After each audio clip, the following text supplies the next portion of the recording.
On this edition of the Marvel Roundtable, we go back into the Disney Plus original series as we explore the demigod of mischief himself and explore what happens when we see the antagonist of Thor explore all sorts of multiversal shenanigans as we are going to take a look at Loki Season 1 right here on the Marvel Roundtable.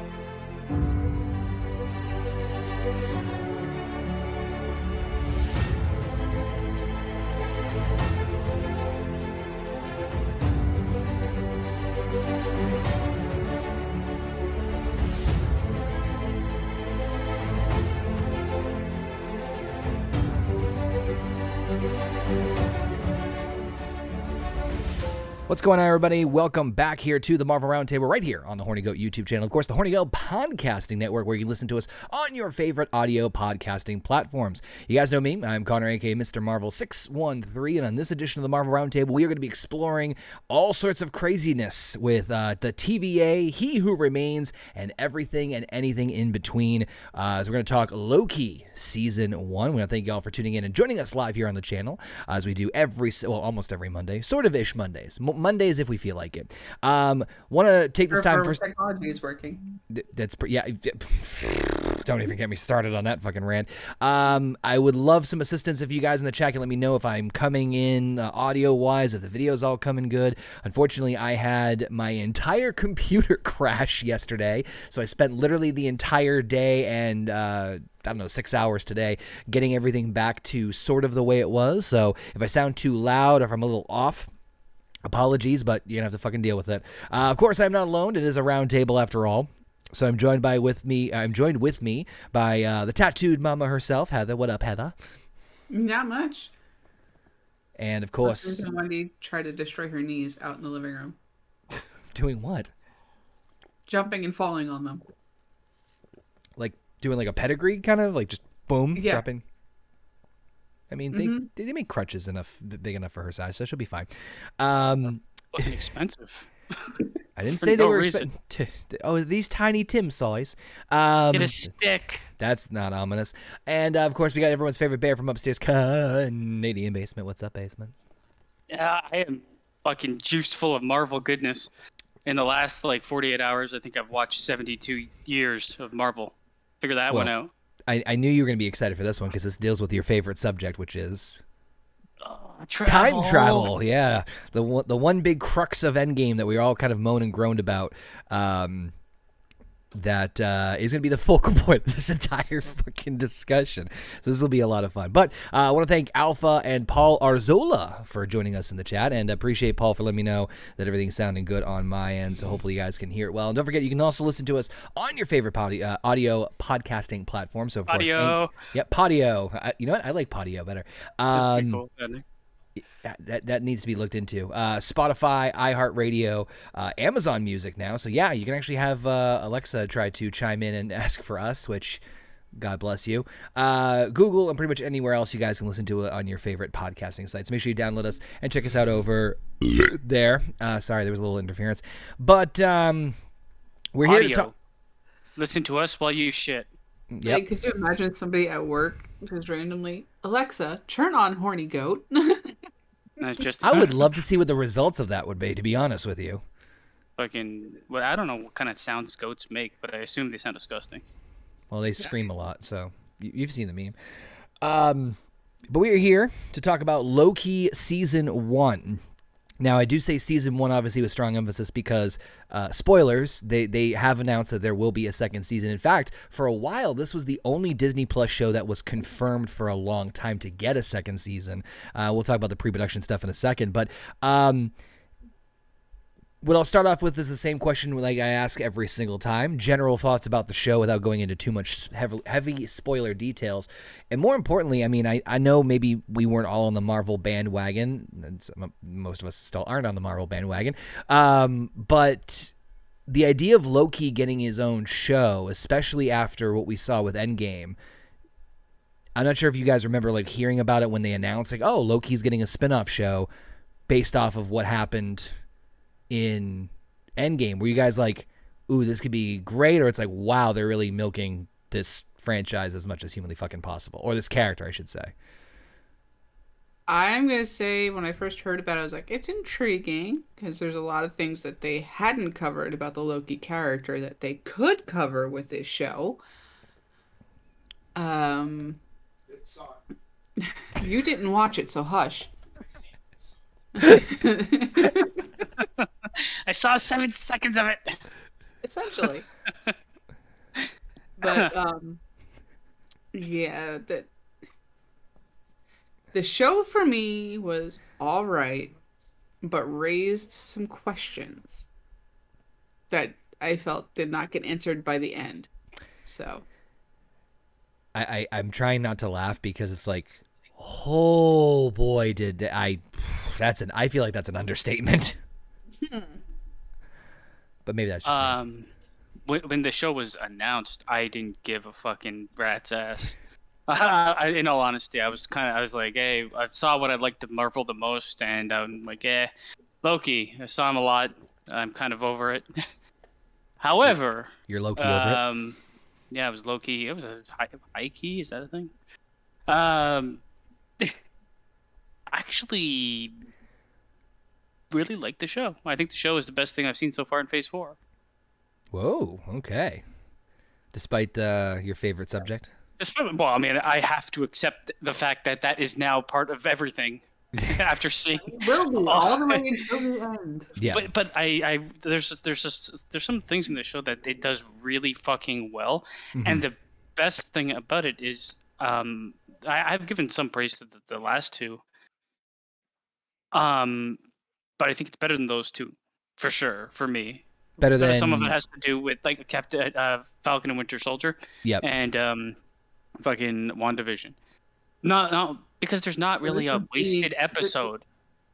For me, this is leagues ahead of WandaVision. I think WandaVision. I like WandaVision, and on par with Falcon and Winter Soldier. This is a step above both of them, and this, I'll get into why. It has its problems, obviously, all the fucking things do. But I think it's a combination for me of low expectations and kind of not being a huge fan of the previous characters. Like I'm not a huge. I like Winter Soldier, but he was like minimalized. Falcon, he's okay. And Wanda Vision. I mean, their shows help. WandaVision. No, their shows help develop them, and they had strong themes that I like. The one good thing that the actual shows are doing is that's almost better than the movies is they're given more time to develop thematically, and all three of them touch on different they all touch on different themes, all three. Though I do feel like this is the one that does it the best. I will agree with and you most on that. Original, I can agree with you on that. The idea. My God, there is problems. So when I heard about this, I kind of like tilted my head because I'm like, okay, so we obviously like. I thought that the Loki thing was like a throwaway scene in Endgame. I think a lot of us did. The scene where he actually escapes with the Tesseract, and it's like, oh, okay, like. Haha, you fucked up. Like that was kind of like the end of it.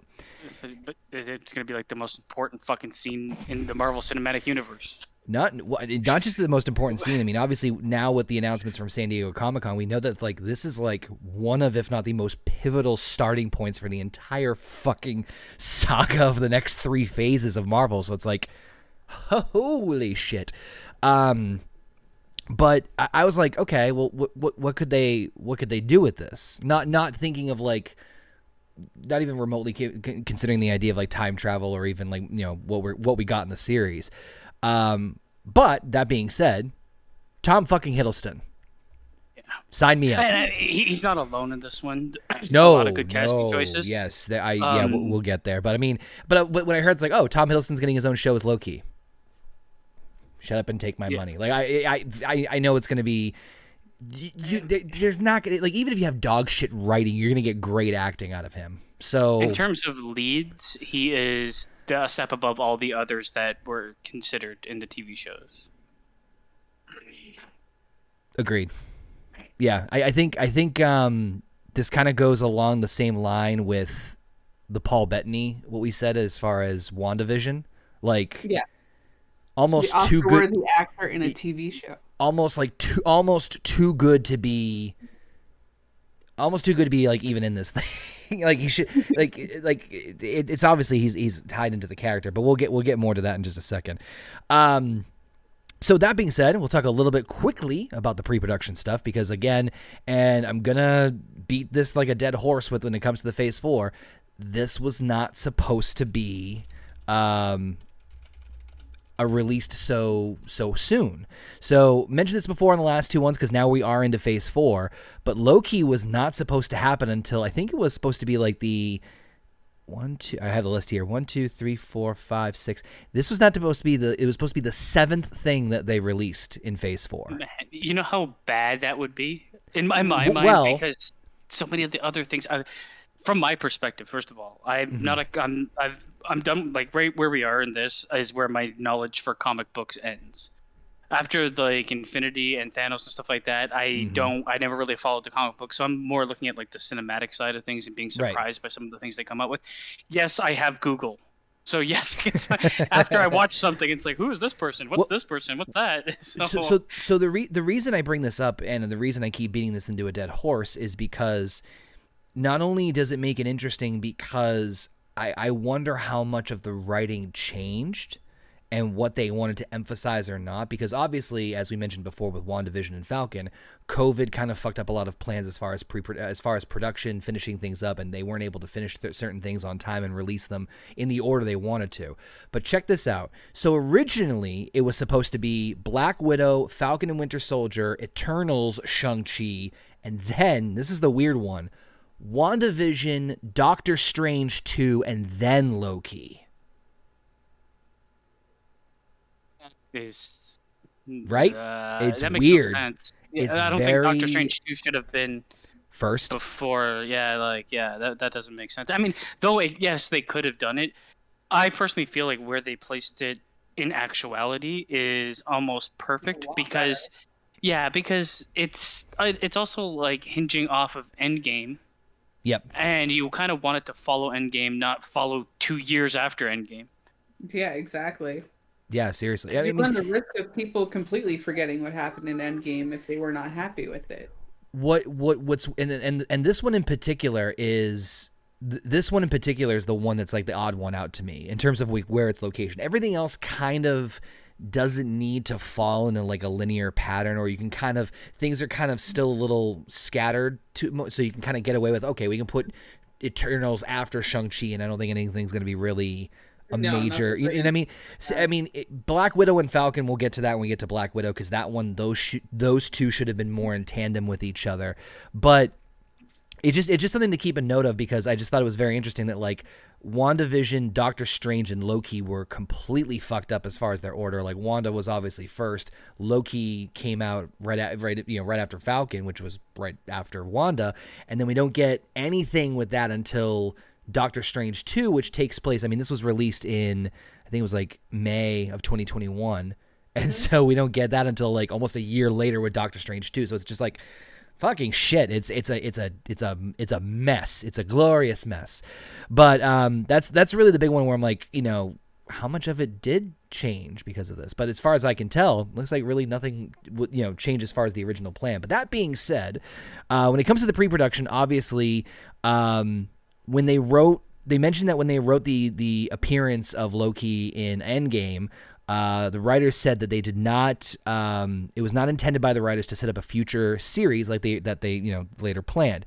Hiddleston was unaware that Loki had gone with the Tesseract of where Loki had gone with the Tesseract when he filmed the scene in 2017, and did not learn about plans for Loki until around 6 weeks before Infinity War was released. So they did have plans to ultimately do this series, but they kept it very close to the vest. He kept the plans for the series a secret until the official announcement later in 2018, and later expressed excitement about being able to develop Loki differently by taking an earlier version of the character and bringing him into contact with new, more formidable opponents. Obviously, the series was expected to follow Loki as he pops up through human history as an unlikely influencer in historical events. Marvel Studios chose to make a series about Loki because of his story potential and because he had lived for 1,000 years in the MCU, and a series could fill in the blanks of his various unseen adventures. The series also provided Marvel Studios the opportunity to work with Hiddleston again, explore the character beyond his supporting role in the films, and show him build new relationship rather than developing his relationship just with Thor. This allowed Loki's previous film appearances to retain their integrity, so the series did not have to retread those storylines. So, I mean, smart. I mean, it's not just a matter of just like we're taking this popular character for a reason, but they actually put some fucking thought into that as far as like the bigger presumably. This is finally what the whole time that we've been fucking talking Marvel and we've gotten through phase 3 and now we're on phase 4. The whole time I'm like, man, I need something. Give me something that makes me want to see the next thing. Give me some sort of fucking momentum. And this is the show I was waiting for in terms of like giving me an idea of where they're going with things. Because all fucking Falcon and Winter Soldier told me is this is what happens to Falcon and Winter Soldier and whatever. And all no broader picture with that one. All WandaVision told me was, guess what? Do you want to see WandaVision? You want to see Wanda take over Doctor Strange in Doctor Strange 2 and be the main character? Because that's what's going to happen. But yeah, I mean, it's the one that I was waiting. Like, I don't want to get into it too much now because we're going to go episode by episode. But it's definitely not without its faults, and some of those are with the way they treat their main character. I will be very honest that when they announced Phase 4, Loki was not on my radar. There were certain little projects, we'll talk about this, I'm sure, when we get to them, but like when the Phase 5 announcement came out, and I think we talked about this on No Bucks Given, it's like, okay, there are obviously going to be projects that like we're more excited about than others. I think we said like, Blade and whatever the different ones that are coming out, because everyone's clamoring for the Marvels. But the point is that like Loki, for me anyway, was not like huge on my radar until the trailer came out, and then it became very clear that like it's kind of like what Baseman said. This is what I felt like the Marvel Disney Plus shows should be across the board. Smaller characters. And granted, obviously, we're going to get into bigger scales when we get to the end of this. But essentially, smaller scales, at least that's how it's teased, that you can kind of almost go fucking nuts with it and not really have any sort of main ramifications of anything big in the MCU. Kind of like what Star Wars is doing now with their Disney Plus shows, which that's how I felt like Loki should have been, sort of does, but also sort of doesn't, considering where we know shit goes from here. But I mean, well, our perspectives are all going to be different, because for me, watching the show, before we even get into the show, all I knew about it was that one, time police. I don't know what the fuck that really was outside of an idea of fucking time cop. And and what happens in Rick and Morty. And I'm like, okay, yeah, so they're policing time and things that go awry in time. That's all I knew. I didn't know how it looked or how it was going to be executed. And the only other thing I saw was like a picture of Loki, an alligator, and a black Loki. Yes. And I was like, oh, okay. That's all you needed. That's all you needed to know. So it's good to go in like with not a lot of knowledge on. Yep. Shout out to Tim and Federico also joining us in the chat. Thank you guys for popping in. We did throw the poll in the chat too before we get into the episodes. This time switching up a little bit. I put, what would you rate Loki season 1 out of 10? Put options 0 to 5, 6 through 7, 8 through 9, and a perfect 10. So feel free to cast your votes. We'll take a look at those at the end of this. But that being said, I have a feeling this is going to be another long one just because there's a lot to digest. So there is so much to go over because everything is packed with some sort of trauma. Yep. So I'm going to barrel through these. Obviously, spoilers if you've not seen Loki season 1. And I'm going to barrel through the synopsis a little bit of each episode and kind of try to the best of my abilities, paraphrase some stuff. But there's a lot to digest, so let's get to it. Episode 1 is, of course, known as Glorious Purpose. During the Battle of New York in 2012, of course, Loki escapes with the Tesseract, creating a branched timeline. At the Gobi Desert, he is quickly arrested by the officers of the Time Variance Authority, TVA, and brought to their headquarters where he cannot use his magic. TVA mascot Miss Minutes tells Loki that a past multiversal war between timelines was ended by the sacred timekeepers and establishing a singular timeline, and that to prevent another such war, the timekeepers created the TVA and its employees to maintain this timeline, the sacred timeline. The TVA does this by resetting branch timelines and the variants that cause them. I will say right off the bat, first off, Exposition fucking City, which obviously, but I kind of really love the creative way they did this. And it makes sense because it's like, here's this bureaucracy, and it's almost like watching like an instructional video or like those like old 1950s like educational videos that we've made fun of before in the past. And then fucking that was one of my major questions. I mean, they're supposed to be this almighty tech company, and they're using technology from the 50s, it looks like.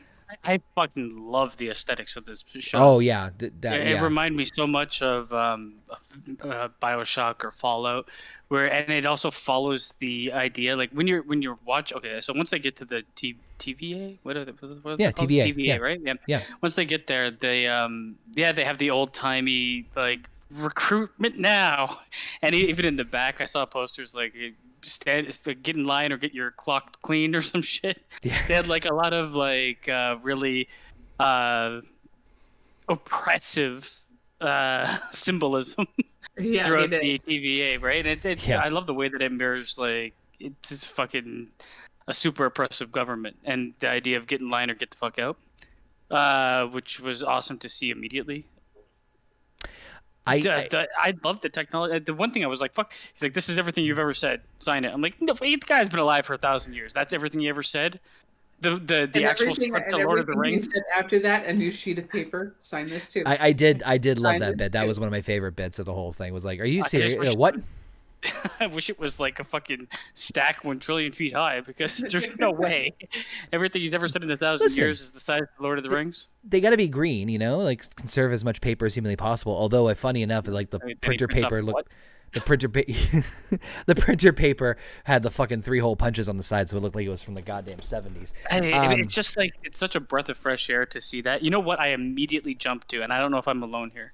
As soon as I saw it, I immediately jumped to Beetlejuice.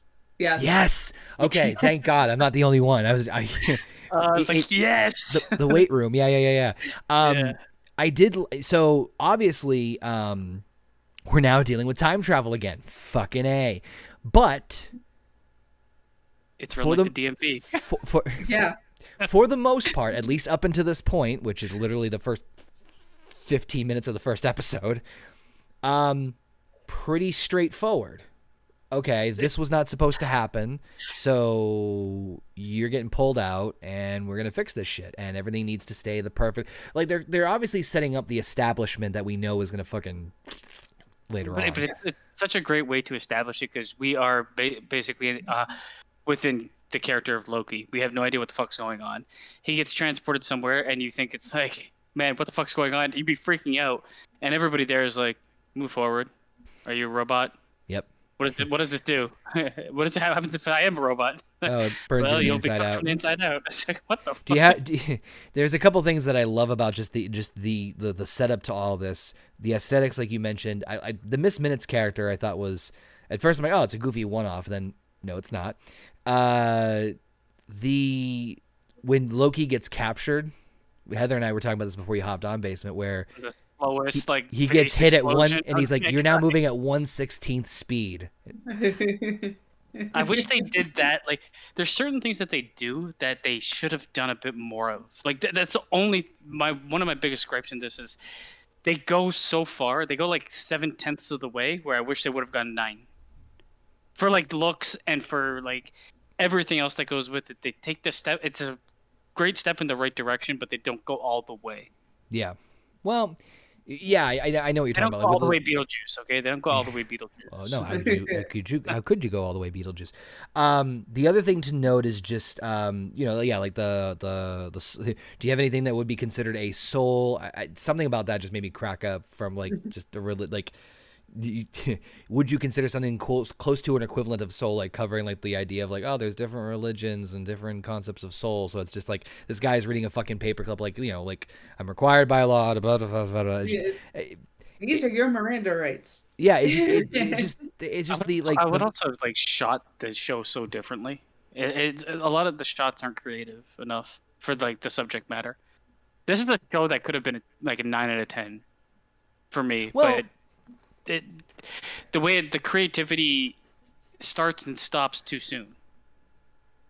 The thing you're talking about, just from the initial like start here, From like a filmmaker's point of view, you could have done so much. Oh well, yeah, of course. But why not? Not my show, not my money. Daddy Feige. The thing I liked about this was the constant battle back and forth between, and this is obviously going to be a fucking theme too, of like, besides predestination and destiny and all that stuff, and future and fate, but the contrast of chaos and order.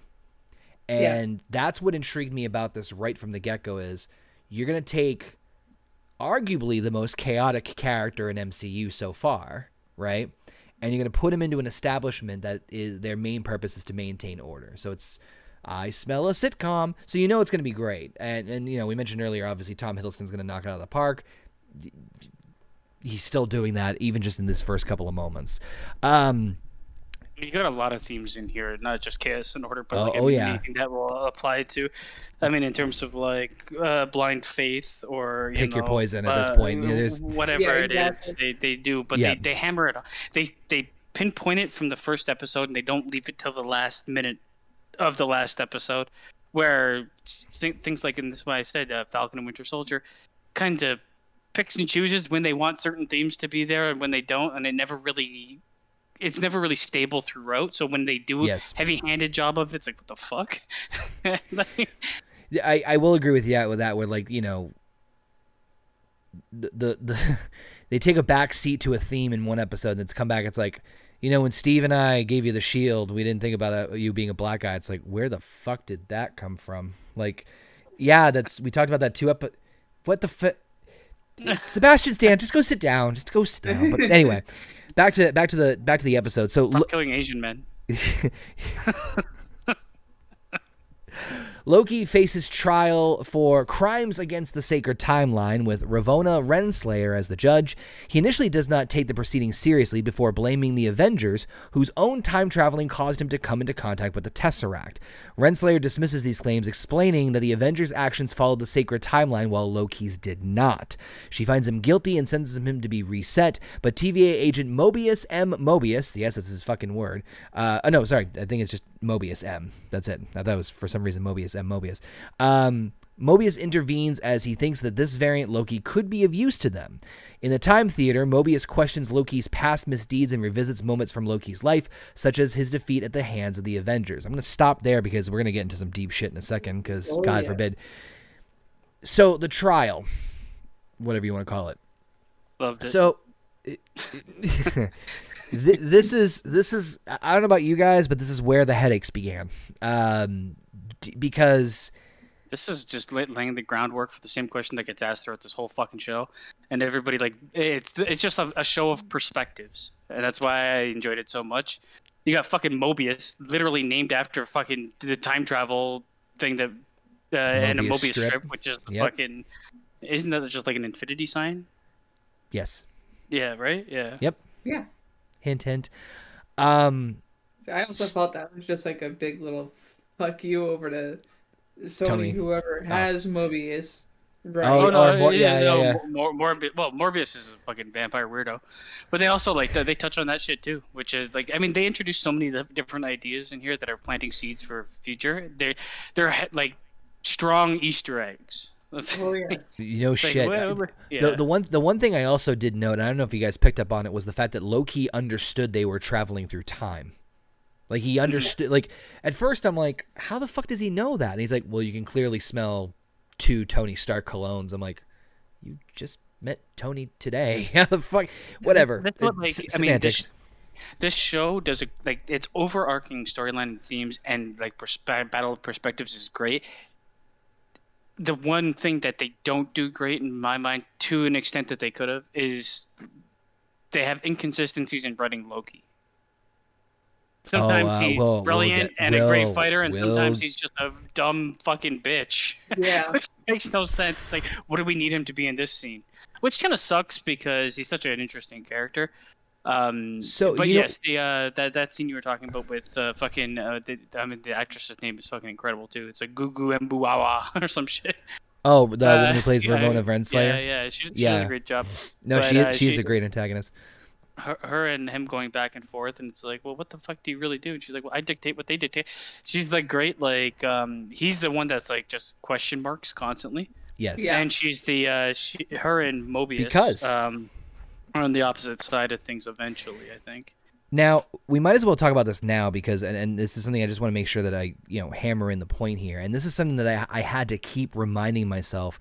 And it's really the one big, actually, we'll save that part when we get to the end of the episode because it's more about what happens towards the end of this episode. But anyway, so, in the Time Theater, Mobius questions Loki's past misdeeds and revisits moments from Loki's life, such as his defeat at the hands of the Avengers. Loki says he wants to rule so he can free his would-be subjects from the burden of making the wrong choices. Mobius, of course, played by the wonderful Owen Wilson, questions if Loki enjoys hurting others, but Loki rails against the TVA's control of the timeline and insists that he has the power to make his own choices. Mobius reveals that in Loki's intended future, he inadvertently causes the death of his adopted mother, Frigga. Loki attempts to escape but discovers that the TVA has amassed numerous Infinity Stones, which do not work at TVA headquarters. Overwhelmed by the TVA's power, he returns to the Time Theater and views the rest of his intended future, including his improved relationship with his adopted brother Thor, the depth of his adopted father Odin, and his own death at the hands of Thanos. Loki realizes that he cannot return to his timeline and agrees to help Mobius hunt the killer of several TVA officers who has been stealing the technology they use to reset timelines, and Mobius reveals that this fugitive is another variant of Loki. So, I don't even know where to fucking start with this one. Okay. The conversations between Mobius and Loki in the Time Theater are some of my favorites in the entire series. I think Mobius, played by Owen Wilson, is the best fucking part of the show. I agree with that. I just want to see him on a jet ski so bad. No, he absolutely, he's like, if he wasn't in the show or wasn't acted by him, it just wouldn't have worked. Yeah, it wouldn't have the same charm between the two of them. Yeah, you need the quirkiness of Owen Wilson to bounce off of the more serious quirkiness of Tom Hiddleston. It's also like, I mean, he's just fucking like, I don't know what it, like, he's just perfect for the role. It's like the best casting you could ever do, in my mind, for Owen Wilson playing Mobius. What's your purpose? Oh wow. Wow. He doesn't mention, he never says wow once. Nope, he doesn't. Thank God. I'm like, no. But thank God. Missed opportunity. Say Kachiga. At first, we do find out that, like, yes, the Loki's always playing like a long game, but there is part of this that still holds true when he's in the theater watching, like, how his life goes until the end of his thing. The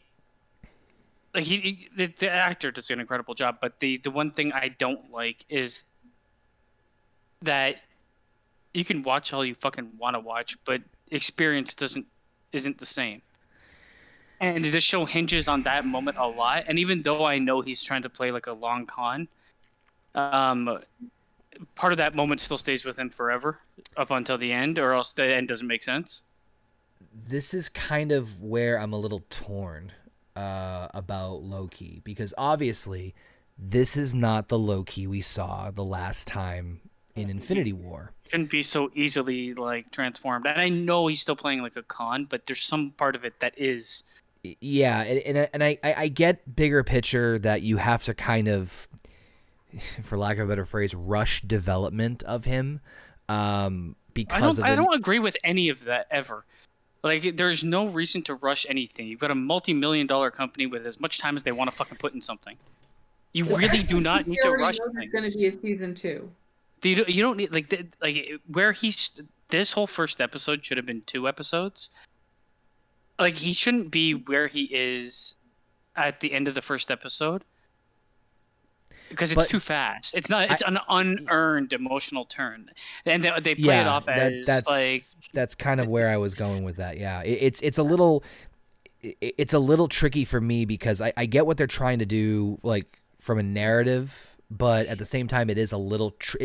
It's a double-edged sword. On one hand, I understand, but on the other hand, it is like, oh, we're gonna basically fucking TiVo through your life so that you understand what exactly happened, and like. I agree completely with Basement about like viewing it does not an experience make, especially what would happen in Ragnarok, with his relationship with Thor. The other stuff I can sort of like Frigga. I can sort of okay. He like with Mobius being the one that kind of is like actually to be honest with you, that's probably what I would have preferred more is if Mobius held his hand through it a little bit more and kind of. Really they drilled needed it a bit more to like I mean they eventually go to like these apocalypse moments, things like that, right? Yeah. I would have loved a bit more like I'm gonna take you to this moment and then you're kind of in it. Yeah. Not just it's still a viewership. It's still, if they because that's the only thing they can really do. They can't go back and change fucking time. So they're gonna take him back to a moment and get him to view it to kind of hammer it home. You don't have to do all of them, but you have to do the most important one where he fucking kills his mom basically. And that I think they should have done instead of just show it on the videotape. I mean, the actors pull it off, but it's right after he just ultimately accepts the idea that, like, I mean, he's there and he's like, oh my God, this is the most powerful thing in the world. This is the biggest problem with this show is how they treat Loki. That's really the only little like that to me anyway. I'm not sure about you, Heather, but that's really just the kind of like I didn't hate it, but at the same time it's like oh, I didn't hate it. I still think it's fine. It's just it could have been done better. Well, yeah. It could have been done a little better, but you also got to remember the part where he gets the most emotional with it is when he sees Frigga die. And if you remember when he's sitting down in the prison cell and Thor comes to break him out, what he truly looked like at that moment after he found out. But he had experienced things up until that point. Like, well, there's just not really. Well, I mean, not for that point anyway.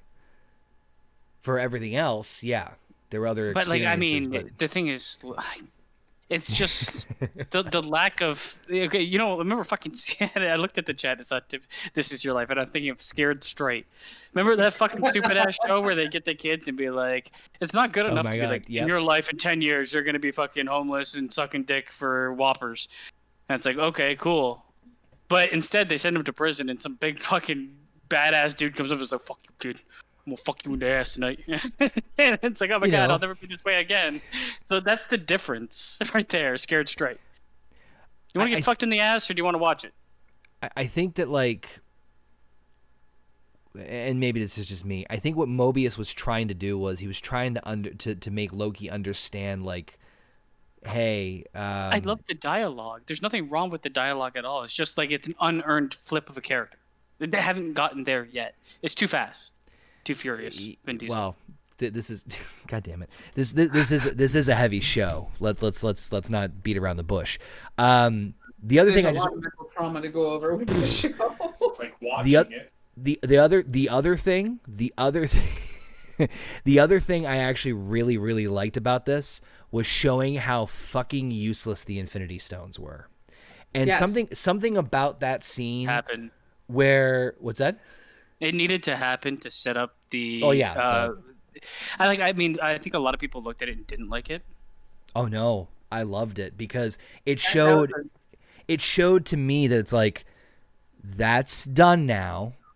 We've got bigger things and we're moving on to like it's not only it's not to squash the power of the Infinity Stones, but it's to show like no, we're done there. I didn't think they had to do it to the way that they did it though. I think like the Tesseract or whatever that he had, which is one of them. I think they could have played off that, but having like them everywhere and being like, yeah, we use them as paperweights is kind of a bit much. Of being like, let's throw away that idea completely. I know you love the movie, but it's done. Move on. Well, paperweight. it's I think it's a symbolic gesture, not just in terms of like, okay, the Infinity Stones are not useless per se, but they did try to cover their ass with saying, well, yeah, we're outside of time, and that's why they don't work. It's like, that's why you have fucking 30 of them. There, which right. is, I mean, it's just like the whole place was fucking awesome. Even when they went out, and it's like, I thought there was no magic here, and they show like this landscape of things that look fucking impossible to achieve. Yep. yeah, no shit. And the question, the greatest part, they question. He immediately questions, just like, so you just got 3 fucking old lizards that determine everything. Space lizards. And then he challenges that, and he's like, well, you're what, a god born from that's actually a frost giant or whatever, born from a god that controls this and that. It's like, it's all fucking hearsay. It's all ridiculous, man. I mean, you go in like, wow. So dream big, but it's still a very good first episode. I absolutely love the beginning of this show, the first and second episode. The third is a bit of a dip, but well, let's get to the second episode then, which is of course and that's the other thing too, is that I did love the setup in terms of the overall, like, the story is also like the plot is established, or at least the beginning part of the plot is established of, hey, there's this variant going around killing fucking people and taking their reset switches. We need to help you catch it. Like, why me? Well, it's because it's a variant of you. I actually like that little, like, I don't want to say swerve, but kind of like da da da, like it was just a little like, oh, it's another Loki. I could get behind this. As soon as the show started, I was like, it's another Loki. It wasn't like a big mystery or anything, right? But it works even better as the show goes on, and you realize why it would be. Because Loki's a fucking bitch-made mischief son of a whore. Exactly. So it's also fucking everything up. There's like 12 million different variants of him. It's also the name of the show. Well, we had Doctor Strange Multiverse of Madness, and oh god, don't start. Yeah, we'll get there eventually. We'll get there. But anyway, episode 2 is known as The Variant. So Loki joins a Time Variance Authority mission to the site of an attack by the fugitive variant of him in 1985, Oshkosh, Wisconsin. Can't believe that's an actual name of a place. They find that Let's go to the fair. Yep. They find that Oshkosh be gosh from. I can't believe I'm so tired and stupid. No, Oshkosh Gosh is actually a clothing line in Oshkosh. No, I know. I'm is just it saying. Like big and tall? No, it's children's clothing. It's not. Well, it's adults too. All adults wearing children's clothing? Sign me up. No, farmer clothing. I need a. If I'm fat, then Stewie's fat too. We wear the same size onesie. They find that the TVA Hunter C-20 has been kidnapped, but Loki derails the mission by stalling and attempting to bargain his way into immediately meeting the Timekeepers, who supposedly created the TVA in the Sacred Timeline. He also requests assurances that he will not be killed after the variant is caught. TVA analyst Mobius, realizes that Loki is lying about the variant being nearby, so the TVA resets this branch timeline. I particularly love this scene too, because Mobius knows Loki so fucking well that he sees right through his bullshit. And it's weird because it's like, yeah, we just had that like pivot moment from the first episode, but yet there's a lot of still leftover shenanigans bullshit from the before. I don't know how to feel about this part. Part of me loves it, but I don't know. It's backtracking from him flipping the switch and becoming the good guy to help them out to, yeah, I'm still Loki. This is where it's very difficult to have a lead like Loki and try to make him a protagonist, because he's always like, if you're going to have this heavy emotional scene in the first one of him being like, oh my god, to also be like, oh, I'm playing all the angles, it's like, Then this is a problem that Marvel has in general with a lot of its products. It's just like, how serious is this? Or how serious is any moment? You can't just rob people of emotions and flip it around again. But that's Loki's character, so it makes sense. In this respect, for me, I was like, yeah, whatever. I'm on for the ride. Well, no, I mean, it like, I love the dialogue, and I love I will be I just might as well say this right now. Almost every interaction between Mobius and Loki, not that I hated any of it, but almost every time they are together on screen interacting, it's gold. It's absolute gold every single time. A couple of small moments where like nothing really happens, but really bigger, like they're great off of each other. And this is another scene where it's great off of each other, but it's a little like you supposedly just you heavily implied that he is changed a bit, and he revealed himself to be like, you know, the scared person who uses fear to instill, you know, like the line he used at the end of the first episode were like to instill fear in other people to hide their weakness. So you like implied that there was a character change, even if it was a forced quick one. But then it seemed like, maybe it's just me, it seemed like he went backwards a little bit, but then again, maybe he just repositioned his power grab. No, it's kind of weird for me. This is where the character suffers for the overall show. Unfortunately, like, I mean, they slightly do him dirty because you can't force a character change in one emotional moment. You just can't. And then I'm assuming after seeing him later that he's playing the long con. But then they flip it back over and he's not really playing the long con. It's not like, it's like, pick a lane with this motherfucker, man. Well, that's the wonderful thing about Loki. He doesn't have lanes. He does whatever the fuck he wants. Yeah, but he still has end goals. He's always had end goals, and his end goals. He also has trust issues too. Yeah, it's just that I think for the most part it works, but there's like you deflate certain scenes when you flip and flop back and forth with how he is going to be a character. Well, you gotta think about it this way. At this point in time in the show, Loki's end goal is to get the fuck away from the TVA and get back to his own life. Well, I think his end goal was to take over the TVA at this point because he kind of makes that relatively clear at some point. He at the end of the first episode, he understands that he cannot go back to his own timeline. He understands that because he watched how everything plays out. He's like, I can't go back. There's no way. And I think what he repositions to be like, I'm going to be the Lord of Time. Well, when he realizes the Infinity Stones are fucking useless, because he's like, give me the Tesseract right now, or I'll gut you like a fish. He's like, what's a fish?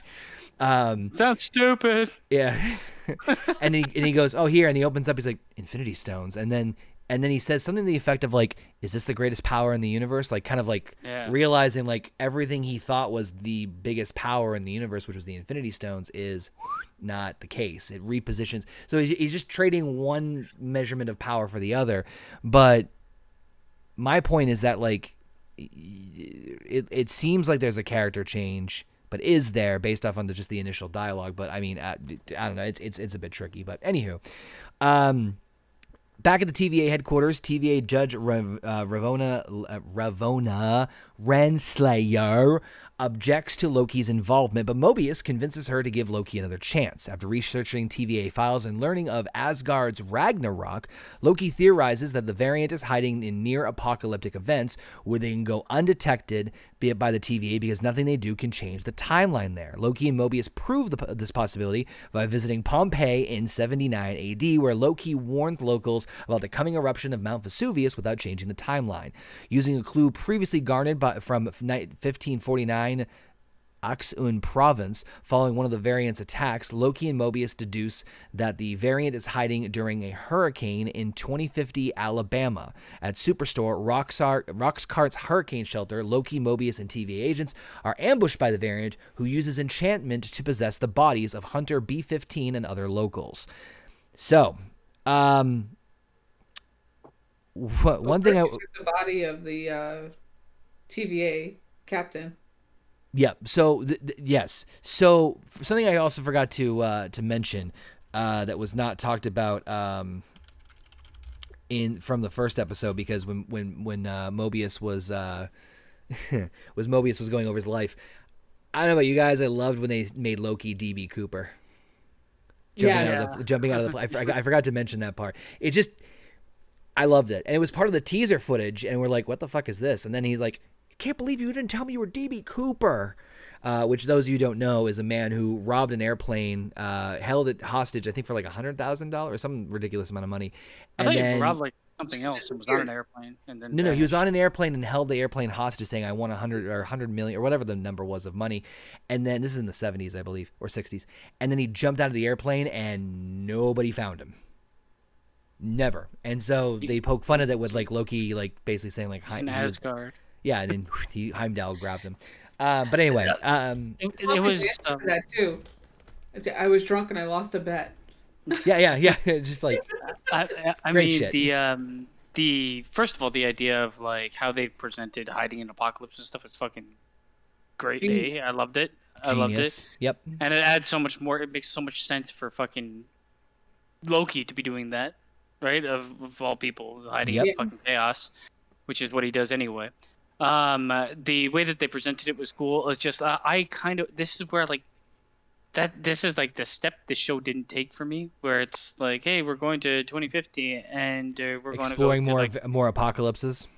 well, that's one thing that could have been fun, but I also feel like it's a missed opportunity to kind of like show the creative side of what certain futuristic landscapes would look like. They tend to be, I'm gonna say they're lazy with the way that they present things, because like they have the Rock Smart and it has a holograph in front of it, like shopping or whatever. But other than that, it's basically a fucking Walmart. They even have I was gonna say everything else inside is old as shit that exists now. Nice. You step inside, it's Walmart today. Like this is Whoa. where like the small details count to kind of sell the idea. And I wish that they had like somebody on set that was pushing more for that. And it happens multiple times in this show where they have like the idea is so strong, the execution isn't always the best. I think they were trying to play it safe with some of the future, more specifically with future events on Earth. I think this is the only one. Well, that I was- don't care about like the event so much as the representation of what. If you're gonna go to a future fucking Walmart, have more than what's available in a Walmart today. I'm just saying, Back to the Future Part 2, 2015 did not. That was not. That a lot of that shit didn't happen. So I think they were more trying to play it safe in terms of like. I mean, it's Marvel. They can do whatever the For fuck they how want, sure. Loki's gonna be watched in 2050, who gives a Yes. fuck? I mean, this is where they could have had like a bit more creative juices flowing, and Yeah. this happens for other like places that they go eventually in this show, where it's like, oh man, this is a cool idea, and then you watch it, and it's like, it's kind of an empty world. Well, yeah, it's an It's like apocalypse. it's like an open world game that's like, oh my god, it's gonna be so much fun once you get in there, and then it just green landscape forever. Everything looks the exact fucking same. So it's Minecraft. It's like, cool. I'm a big fan of ancient Greek and Roman history, so seeing Pompeii and Vesuvius was right up my alley. I thought that was great. I love the idea. I'm with Basement in terms of the creativity of them going there and like, yeah, shit's not gonna matter. I also did kind of laugh a little bit of when he's like, yeah, I know Ragnarok. So many people dead. He goes, yeah, awful. Anyway, like. Heartless Fucks bastard. salad up. Like, Yeah, well, not just that. The fact that he like, just go to dismisses the fire Raz. or whatever it was. So many people dead. I'm sorry. Yeah, it's tragic. Anyway, so moving on. I'm like, yeah, you just read about your entire. Man, I'm telling you, this whole show should have just been fucking him and Dude. Owen Wilson buddy copying through fucking time. Yeah. Because it's the best part of the show, It and really- there's not enough of it in this show, which is the sad truth. So they get to the okay. So a couple of things to note that when they get to the, I don't know if you guys probably didn't catch this. When they get to Roxcart, whatever the fuck the name of the Walmart is, I'm just gonna call it Walmart. There's lightning and there's a rainstorm because obviously there's a hurricane coming that's going to be a massive apocalyptic event, and Loki looks up when there's lightning I caught because it. he's looking for Thor. He's not there. He's dead. But no, it's a callback to the first Avengers movie. It was like, I don't. Yeah, it's like I was. Yeah. Weird like, puppy dog eyes at this guy. Well, he was like, he goes, oh, you afraid of a little lightning? I'm not a fan of what follows after, and it's just, fucking stupid thing. If they can do that, why can't you have fucking upgraded shit in a Walmart in 2050? Like it's I 'Cause don't no. get it. The set design was like, hey, so what's the future look like? Neon lights. holograms. Hey, we're the fucking time police for all of the universe. 99.9999% of our employees are just humans. So while What? What about every other species that exists? Fuck him.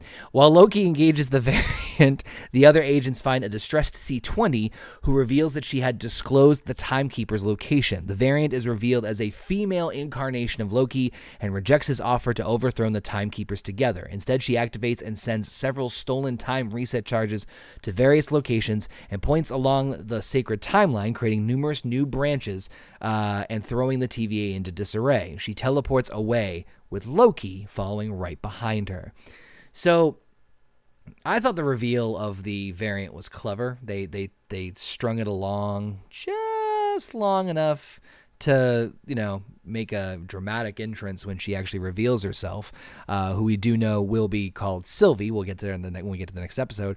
I kind of wish there was a little bit more to this plan, now that I think about it.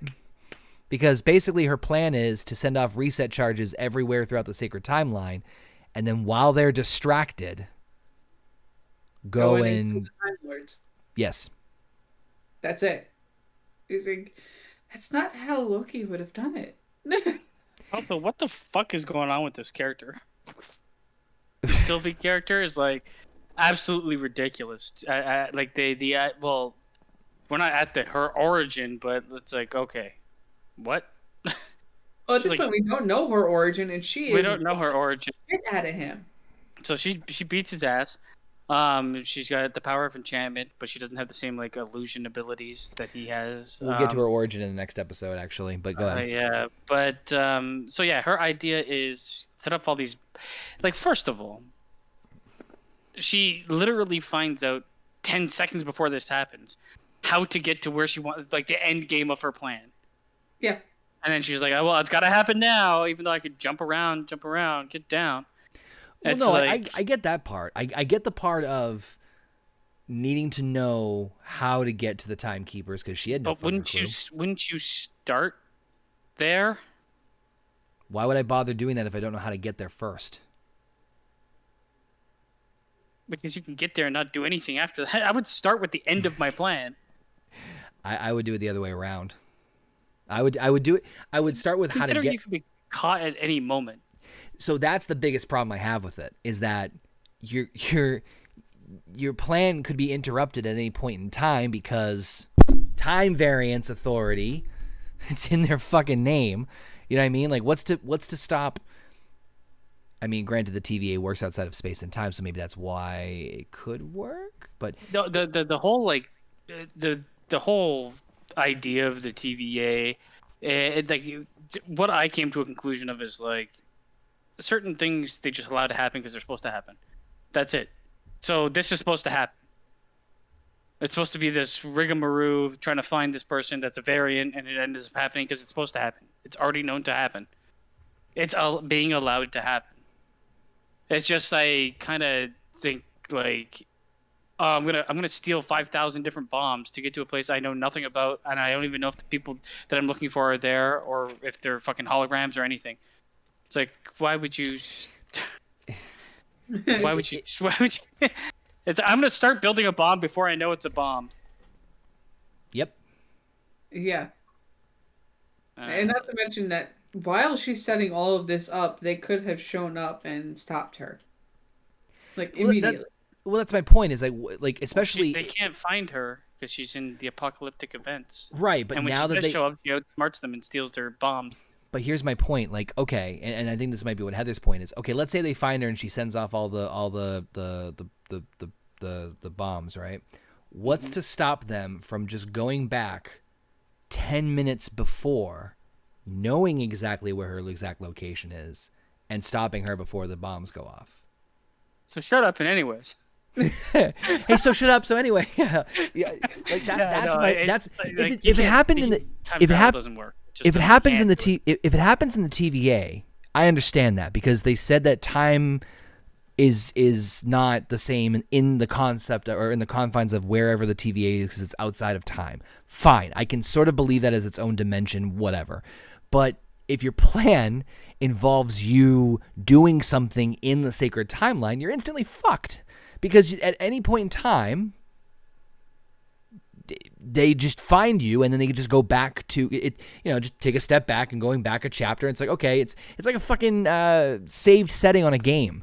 If you die at a certain point, you're like, okay, I'm not gonna go there. Let's go back to the autosave point, and let's just do it differently. That's kind of where my frustration was. I mean, this is always going to be the problem with time travel. I know. I know. It's like if you can go back in time at any point in time, then nothing ever matters. Nothing ever fucking matters. Hey, so shut up. So anyway, we're on to episode 3, which is called Lamentus. This is before Loki and the Time Variance Authority arrive in 2050 Alabama to apprehend her. The variant, also known as Sylvie, projects an emulated memory into her captive TVA agent known as Hunter C-20 to collect all the information about the location of the Timekeepers, the TVA's, of course, supposed creators. Sylvie and Loki arrive at the TVA from Alabama. She attempts to visit the Timekeepers, but while he tries to apprehend her. However, TVA Judge Ravonna Renslayer appears and attacks them both, but Loki uses a tempad to teleport himself and Sylvie away. I did love the fact of, like, move and I'll kill him. She's like, fine. Duh. They arrive at 2077 Lamentus 1, a moon that is about to be crushed by a planet, but neither can escape due to the tempad having run out of power. They agree to work together because Loki has magically hidden the tempad, while only Sylvie knows how to recharge it. It's in his ass. The two surreptitiously travel on a train bound for the Ark, an evacuation spaceship, intending to use it to recharge the tempad. However, Loki gets too drunk and draws attention to himself, leading the guards to fight him and Sylvie. She follows him when he is thrown off the train, and both discover that the tempad was broken as a result. The two change their plan, traveling on foot in hopes of commandeering the Ark to escape. During the journey, Sylvie tells Loki that TVA employees are all variants. Loki realizes that the TVA employees do not know this, as he was previously told that they were all creations of the Timekeepers. Loki and Sylvie fight their way through the guards while avoiding a meteor shower trying to board the Ark, but is destroyed by a meteor before they can board it, leaving them stranded. So, this is, I think, Baseman, you said that this is the episode that kind of like... This is the worst episode of them all, in my honest opinion, because first of all, if you're going to play off the idea that this temp pad or whatever needs to be charged, this is something you should have dropped earlier in the show. You should have hinted towards the fact that it does need to be charged, and it needs massive power, considering it's a fucking phone. This is where we need the Tony Stark, not a great plan. You just need to foreshadow something like that. You can't just bring it, and then you don't even need to fucking include it because they destroy it anyway. Right. The only reason they include the low power shit is to get them from point A to point B, when they could have gone from point A to point B without the low power shit. The whole thing for the low power was for him to hide it and her to be like, "Well, give it to me, give it to me." That was the entirety of that whole fucking storyline, which was half this episode, which I just disliked. Then you have this is the one that has her origin story, right? Actually, I think maybe it's the 4th episode. Let me just see here. Well, I'm gonna fucking talk about it anyway because it's ridiculous. Fuck it, yeah. So they capture this fucking little kid. What is she? 14? And they capture her from Asgard because that's what it looks like. Oh, you're a variant. How did she get variant? Nobody knows. Then she fucking single-handedly beats the guards in the TVA and disappears. Loki got his ass fucking handed to him left, right, and center by these people. Yet a little 14-year-old girl is like, "Hey, guess what? I got the power of plot." So there's a couple things about Sylvie's origin that get me a little like that get me upset. That's the smallest of it all, to be honest with you. What you just said about how she now you could have her escape from the TVA, like sneak out and grab a tempad. Fine, that makes a lot of sense to me. You know, they definitely could have done it better. The part that aggravates me the most about Sylvie's origin story, honestly, her character looking for revenge against the TVA for stealing her away, I'm not even like upset with that. I mean, it's a little hollow, but fine, whatever. I can sort of buy it. What I have a problem with is why the fuck the TVA waited so long to take Sylvie if she's not supposed to be a fucking variant. Are we supposed to believe Sylvie is like 25 years old? Because she looks like she's 38, 40. No, it's not. Well, I mean, how old has this fucking bitch been jumping through apocalypse? Well, From apocalypse to apocalypse. Like, how long has this been going on? Time works differently. How do they not catch a 14-year-old girl? Time works differently in the TVA. But no, my point is this. If the sacred timeline, everything is supposed to happen for a reason, right? There's no reason she should have been fucking existed. So why did they wait that long to take her out of the timeline? Like, why didn't they just go back in time and kill her on sight? I mean, it's just never gonna make sense. So like when I came to the conclusion about time travel, I'm like, you know what? I'm not gonna pinpoint the fucking problems with time travel because this whole show will fall apart and the rest I of the have MCU to. will too. I had to. There's a couple of moments where I just like shutting down, and I know exactly what you mean because it's just like if you think about it too hard. Yeah. Yeah. And all they do is they try to talk around it as much as possible, and it's You like should shut up. the So more anyway. the more they say, the less you think. Yeah, but Sylvie's character. First of all, why is she upset about being called Loki? Yeah. I have no friends. I know nobody. Because. So who the fucking cares what your name is? My only guess is that because it seems like a negative stigmatism from the TVA that she's like, oh, you're a Loki. That's my only guess. But it's. I need to stress how So that is a her character is like her character is probably the worst character in the show. I mean, she's not like the actress does a good job.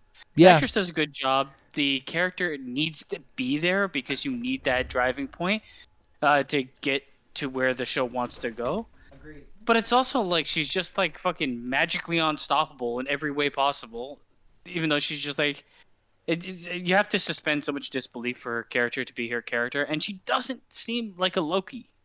She doesn't. She really doesn't. She's more like a Valkyrie than a fucking Loki. Yeah, and I mean, first of all, at least give us a couple other women Lokis. Instead, she's like fucking Neo from the Matrix, the Chosen One. But like, there's no other female Lokis, really? There's no other female Lokis. In this episode, they have to throw in, hey, do you like guys and girls? I like a bit of both. But in all actuality, all he wants to do is fuck himself in female form. Well, honestly, if you go back into the actual mythology of Loki, he once banged a horse. So yeah, it's just like it's such a weird add-on that was fully there for them to be like, guess what? We're with you, girls. Oh, boys. the Prince line and the it was such a throwaway line. Didn't even really need to be included. And if you wanted to include it, then explore it. Otherwise, leave it away because it's like, yeah, I like boys and girls, but today I like myself in girl form. So, listen, that's the whole thing from this point on with this show. Listen, if I had the choice, so I agree that this is the worst episode of them all. I'm not taking away from it. That being said, like visually it's one of the best episodes. I love the visuals. I was about to say there is definitely some merit in this. I think that the Tempad shit don't even nope. Loki singing was wonderful in the like the Viking Asgardian Gaelic kind of song. There is a little bit of dialogue between Sylvie and Loki that I did appreciate, aside from the line I know what you're talking about, because now you're trying to slow it down a little bit to kind of and you broaden need that character to breathe a bit. Yeah, fucking yes. And it's Loki, but it's not Loki. So it's kind of she doesn't come off as Loki almost at all to me. Mm-mm. And that's the writing trying to make her the true hero of the show. This is the problem that Marvel's faced in the last little bit, in Phase 4 specifically, the hijacking of characters in their own fucking feature films and own shows. Like in this show, Loki's character plays second fiddle to Loki's character.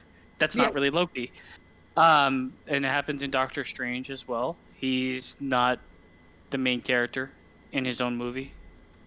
I'd argue to say he's not the main character in his own movie. He's more like a vessel to get from point to point. This is what this Loki is in this show. Hey, that's what I got from the trailers for that too. It was more about Wanda than it was about Doctor Strange. It's more about Wanda and fucking soulless Chavez. Mom of the Year. I also will say that I love the idea though of this episode. The shit hit the shit hit the fan moment where like the arc explodes and it's just like we're fucked. So there's a couple things. Like I love the idea of the episode. I love the idea of trying to get from point A to point B because we're gonna die if we stay here, and they're also on the run, so they don't really have anything to hinge it on. The one thing I don't like, outside of what we've already spoke about, is that end scene where the Ark does get destroyed. Who in the fuck is gonna fight them? Their planet's about to explode. It wouldn't make any fucking mental sense. I for will an say army that was to one thing. It's fight like, you. why are you stopping them? What Nobody good would does it- try. Yeah. It's like, unless they were trying to get, unless they were also trying to get into the Ark too, which that's the only thing it I would have could. made sense if they were robots. Yeah. Yeah. You just can't have humans be like, You're well, gonna- I'm in a death and I'm still loyal to these fucking rich dickheads that are leaving me. Because that's just not real life. I'm sorry. In anywhere. But that being said, it's all uphill from here, right? So we go moving on to episode 4, which is the Nexus event. We're going to skip over the beginning part because it's basically just what we talked about Sylvie's origin story. So in the present, TVA agent Mobius M. Mobius asks Ravonna Renslayer, why am I having trouble with that today, to see Hunter C-20. It's fucking weird. That's why. But Renslayer claims C-20 died from a mental breakdown caused by Sylvie's enchantment. Meanwhile, back in 2077, amidst the destruction of the moon of Lamentus 1, a stranded Sylvie and Loki form a romantic connection. This creates a unique branch timeline, a Nexus event perpendicular to the sacred timeline, which alerts the TVA who come to rescue and arrest the pair. Returning to the headquarters, Mobius has Loki imprisoned in a time loop of a moment from his past on Asgard with Sif, wherein she attacks him and says he will always be alone. Mobius pulls Loki out to interrogate him about how the Nexus event occurred, and then mocks Loki's narcissism in falling in love with Sylvie. After Loki reveals that the TVA employees are all time variants, Mobius sends him back into the time loop. Mobius later steals Renslayer's tempad, on which he finds a recording of her interviewing a mentally sound C-20 who confirmed Loki's statement. Meanwhile, a distraught Hunter B-15 brings Sylvie to 2050 Alabama and asks the latter to show her memories of her past life, having glimpsed them when Sylvie previously enchanted her, learning her own true variant nature in the process. So now it's starting to fucking crumble. This is a very good episode, actually, for this show. The only misstep is episode 3, and I knew it had to be slower, but like there's so many other problems with that episode. Yeah, this was a good episode because they're kind of getting to the meat and potatoes. The only episode I don't like is 3, and it's not even a wasted episode because it does stuff. It actually moves the story forward still, but Yeah, it moves it forward. It could have been done differently. I do like the idea of the secret of you got, and some people are like, oh, the idea that they start like questioning everything because they find out they're all variants. It's like, that was established. The thing is, like that is mental enslavement. Yes. Like it's such a huge deal. If you're like, oh, I devoted my life, and it's time works different in the TVA. So, and it's hinted at that Mobius has been there for thousands of years or something, like a long fucking time. Didn't you say like eons at some point they have a conversation? Yeah. So they've been there for a long fucking time. I remember how long I've been here. Feels like eons. So I mean, it didn't necessarily need to be eons, but they've been there enough time to be like. And their mind was erased from their previous life. So they stole your previous life away to give you a terrible desk job. Right, and the point being is that, well, if that's bullshit, what else is? Yeah, and this is where like they start questioning everything that has to do with trust is another big theme of the show. It is, but this is also where like the idea of at least the way I was looking at it, it's like as soon as it goes to like an overarching like a government or a political or religious belief that indoctrinates and continues to like reinforce that indoctrinated point of view. And when you ask questions, it's like the invasion of the body snatchers, and they look at you. Oh, it's like you're done. You can't ask questions. As soon as you ask questions, the whole thing fucking falls apart. So it's like that blind follow through blindly or get the fuck out of here. Is that what you got? I mean, did you feel the same way, Heather? Yeah, I did. It's just one of those things where it's you have. What is your problem? Fatted. That Madden dropped. Ah. Yeah. He's that's why he's not on camera. But with this episode, it just becomes why it's not only a fact of the questioning of being a variant, right away. It's also it's Loki telling you that you are another variant. Boy who cried wolf. Especially with the way that they've treated variants and what they do to variants. It's like the idea is just so fucking like actually morally disgusting. Of being like, we're gonna strip you of everything and then force you to do the thing that was done to you to other people. And And it's really not until Mobius sees the pen in Rovina's office that it actually clicks. Like, and that's when he steals her temp pad.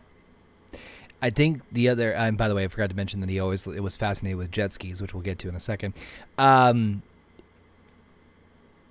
Spoilers: there's jet skis in season 2. I've already seen. I was to say I heard that there's a scene yep.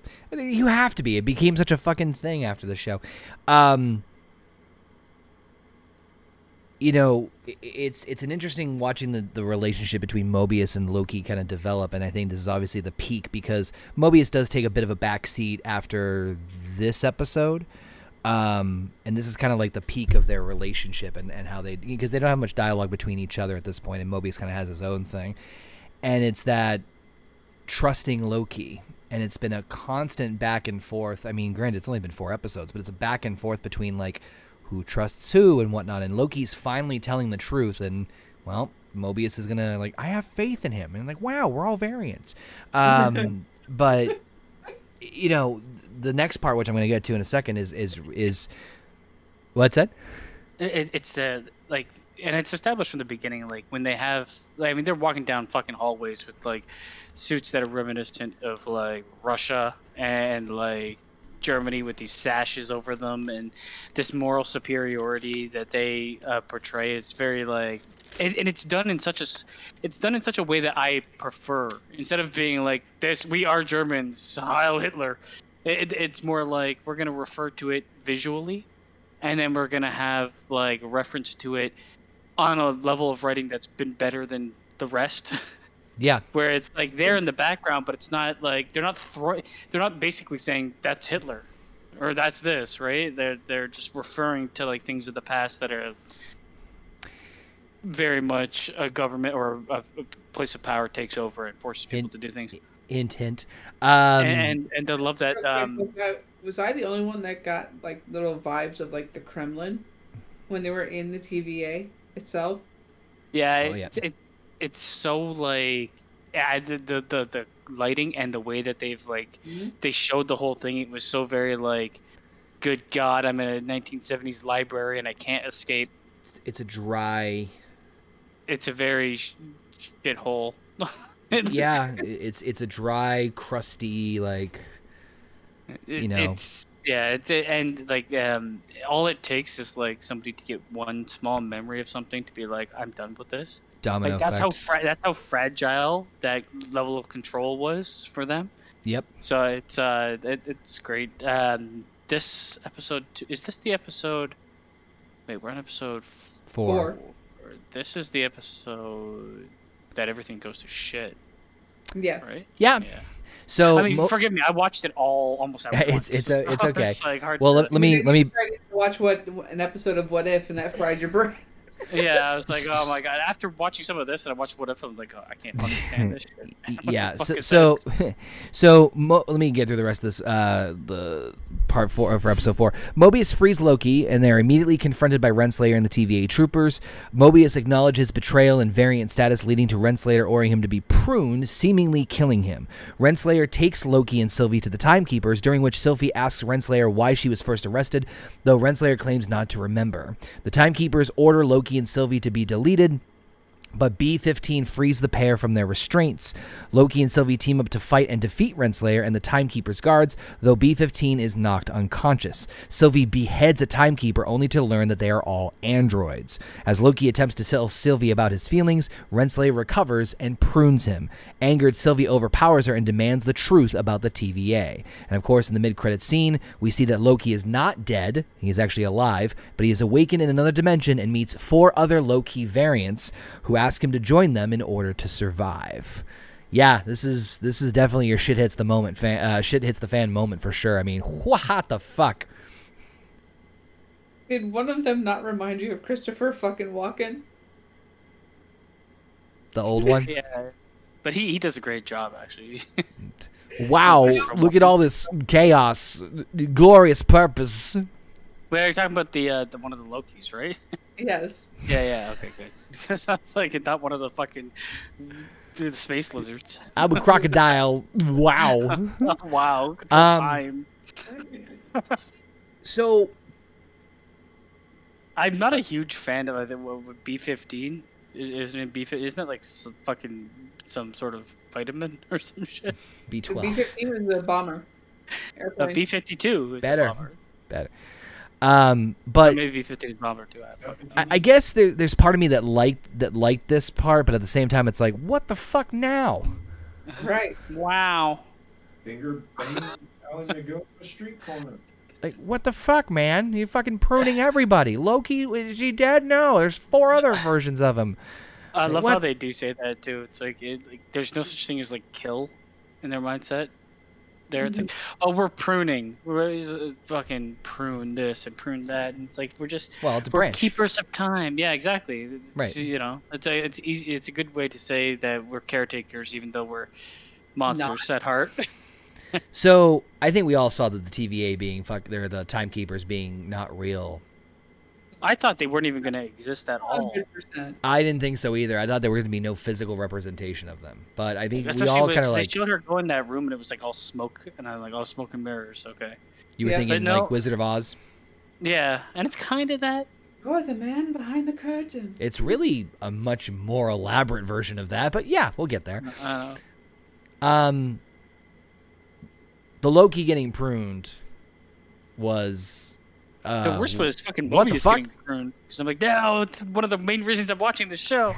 Yeah, there were two jaw dropping moments where it's like when Mobius got pruned and then when Loki got pruned. But as soon as I saw that mid credit scene, I'm like, As soon as Loki Oh. got pruned, I was like, okay, something else. There's no there's nowhere for the show to go. You remove those two characters.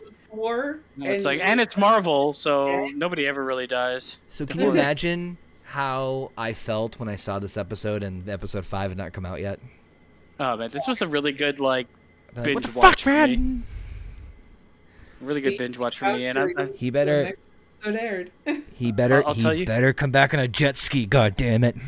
I'll tell you, like after watching this, I was like, you know what? Maybe I'll watch something else for Marvel.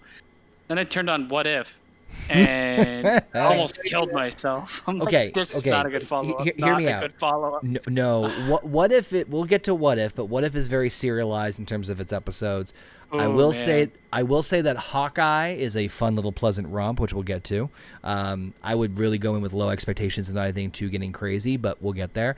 And then Moon Knight. Oh, my Love me my expectations Moon for Knight. Reset, my expectations for Reset when I watched the first 2 episodes of What If. Well, first one, half Perfect. of the first one.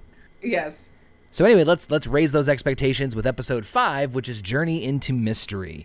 So the TVA judge Ravonna Renslayer tells Sylvie that she does not know who created the TVA and that Loki was teleported to the Void, a dimension at the end of time where everything the TVA prunes is dumped into and from which nothing has returned.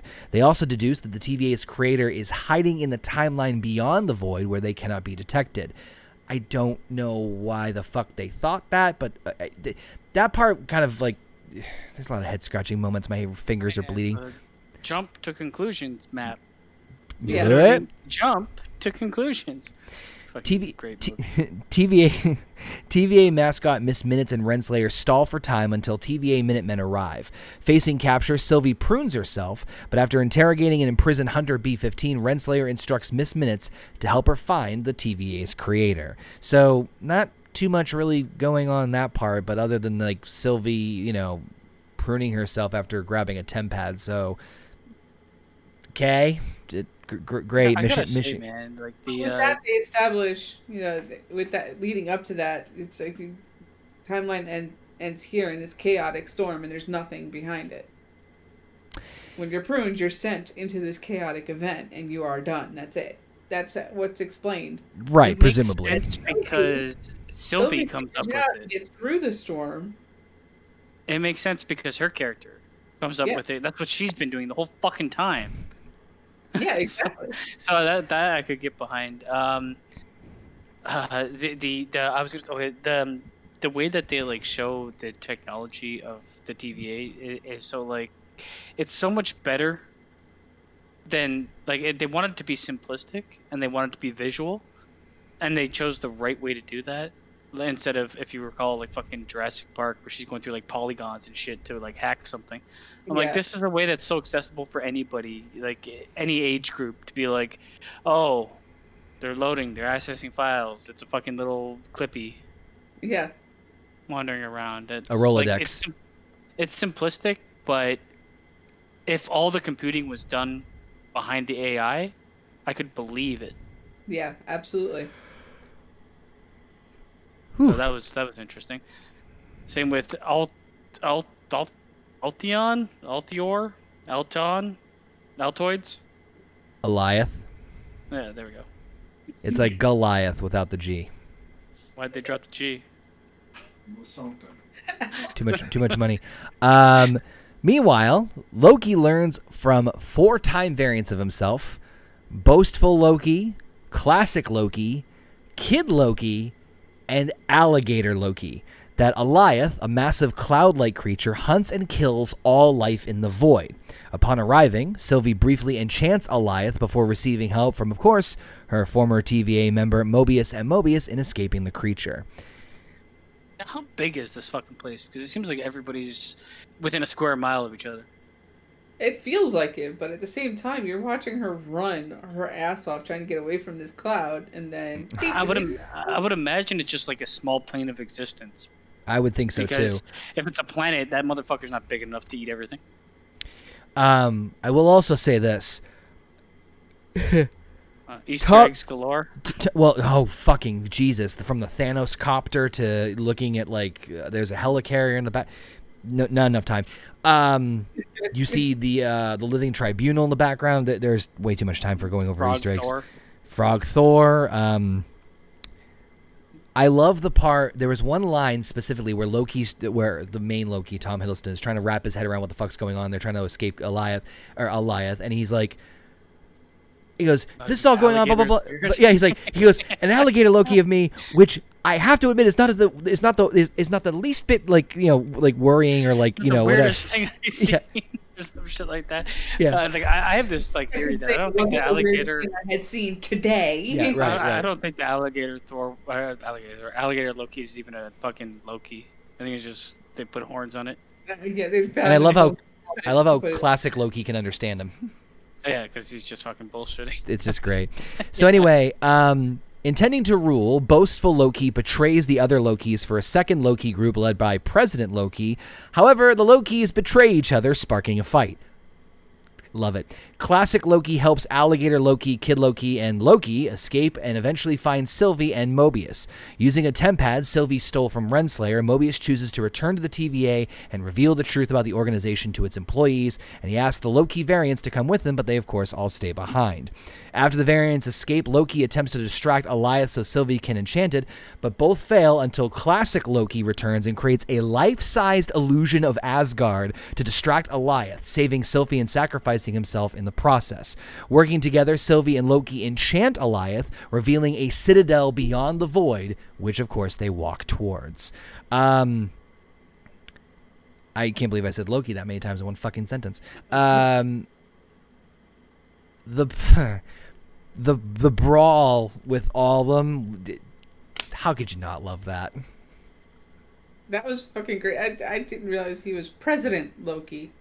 Yeah, Vote for Loki. Announcing how he was dressed. That it's a lot to take in, because they're going through. You'll be when they get to the hiding place for them. Yep. And Loki looks at the throne. What a piddly little pile of crap, essentially. Classic Lokis, and they're saying, you best respect the throne. Well, I did like how Kid Loki's like, what was your Nexus event? He's like, I killed Thor. I'm like, oh, okay, fucking shit. And then And when they go up through the ground, little Loki cartoon fighting with him. Yep. The other thing I forgot to note was, and this is what everyone was like, everyone was obsessed over, was when classic Loki explained how he survived Thanos. Creating an image so beautiful and lifelike that he fell for it. So this sent everyone into a tizzy saying, the main Loki's alive, the main Loki's... No, he's not, he's dead, he's definitely dead. Fuck. I love he's like, oh, I was just on a planet. He's like, what, I got lonely, and then I got taken. It's like... I mean, I would say, outside of the fact that it's like shenanigans with all these Lokis fighting each other, it does like there's actually background work being done by the him being exposed to a bunch of different versions of him, especially the older version of him. Mm-hmm. Not so much. I mean, the young one is like, yeah, I guess young and jaded because he did something stupid. But the old one is like the experienced one, and you kind of like see, and the old one, the fucking Christopher Walken motherfucker, does a great job of like embodying his mannerisms and stuff. The boastful Loki is just there for the plot twist of, well, we threw you over or whatever, but the old one is like, there's actually storytelling being done in that scene, which is good, and it helps the main Loki. Oh man, there's so many fucking he is my favorite. I mean, Loki. So Crow. he is my favorite. He is my favorite variant out of all of them. Not just in terms of like. Again. Say Loki again, motherfucker. he's my favorite variant, not just because of like the absurdity, but just in terms of like his plot relevance, his acting, like you said, in terms of like his interaction with our main Loki. And I'm including Sylvie on this one too. Like he's better than that one. You know, Sylvie's the worst of them. Well, maybe the kid one. Debatable. Sylvie doesn't act like Loki at all. But it until one moment. Like I said, she's more Valkyrie than she is a Loki. The thing that makes me scratch my head a little bit is like, I mean, I feel like the Alaya thing was a little too quick. So yeah, I'm gonna enchant this Eater of Worlds. How? Well, I'm gonna go. He's a cloud, you dumb bitch.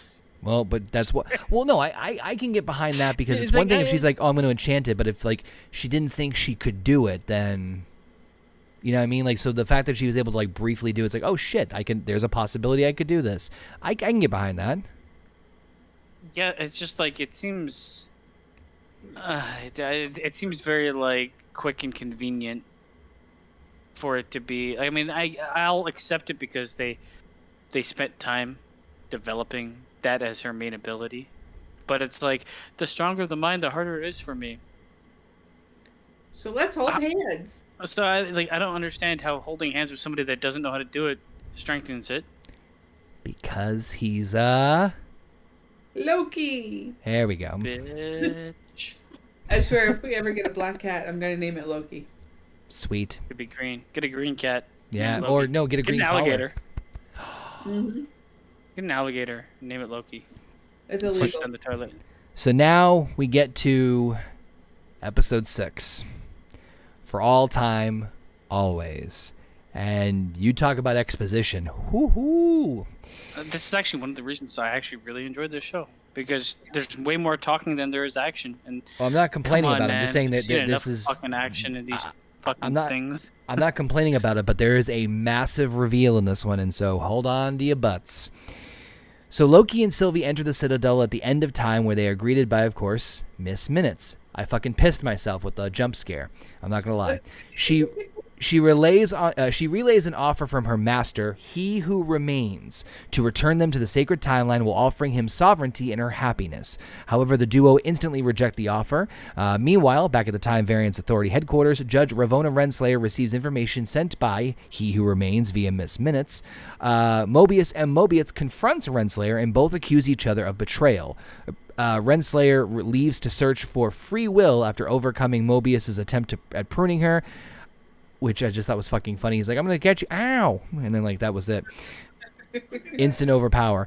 In 2018, Fremont, Ohio, Hunter B-15 is pursued by other TVA Minutemen until she reveals a variant of Renslayer, a school vice principal, to prove that the TVA employees are variants. So I did love, again, little seeds of shit's collapsing. You know what I mean? But, of course, let's talk about the big part. Meanwhile, He Who Remains greets Loki and Sylvie, who are both surprised that he is just a man. Using a tempad to avoid Sylvie's attacks, He Who Remains reveals that he can anticipate their reactions because he has foreseen the past, present, and future, and that he guided them to him. He also Where the fuck did he get that apple? Yes. Fucking motherfucker. So here I am with my apple. Hey, so shut up. So he also reveals that he created the TVA after several variants of himself discovered alternative universes and contacted each other in the 31st century. Several of them tried to conquer other universes, leading them to a multiversal war. He Who Remains harnessed the creature Alioth to end it, isolating his timeline and creating the TVA to prevent further branches. But as he has grown weary, he offers Loki and Sylvie a choice. Kill him, end the singular timeline, and risk another multiversal war sparked by his variants, or succeed him in leading the TVA and managing the timeline. Now, two things here. Choose option 3. Both. Two things here. As soon as I saw Jonathan Majors, I shit my pants. Exactly where they were going because I shit my pants because I knew he was casted as Kang the Conqueror for Ant-Man and the Wasp: Quantumania, and in the comics, He Who Remains is a variant of Kang the Conqueror. So when I saw that, I went, "Holy shit! I can't believe they're doing this here." So that's part one. Very long, doesn't it?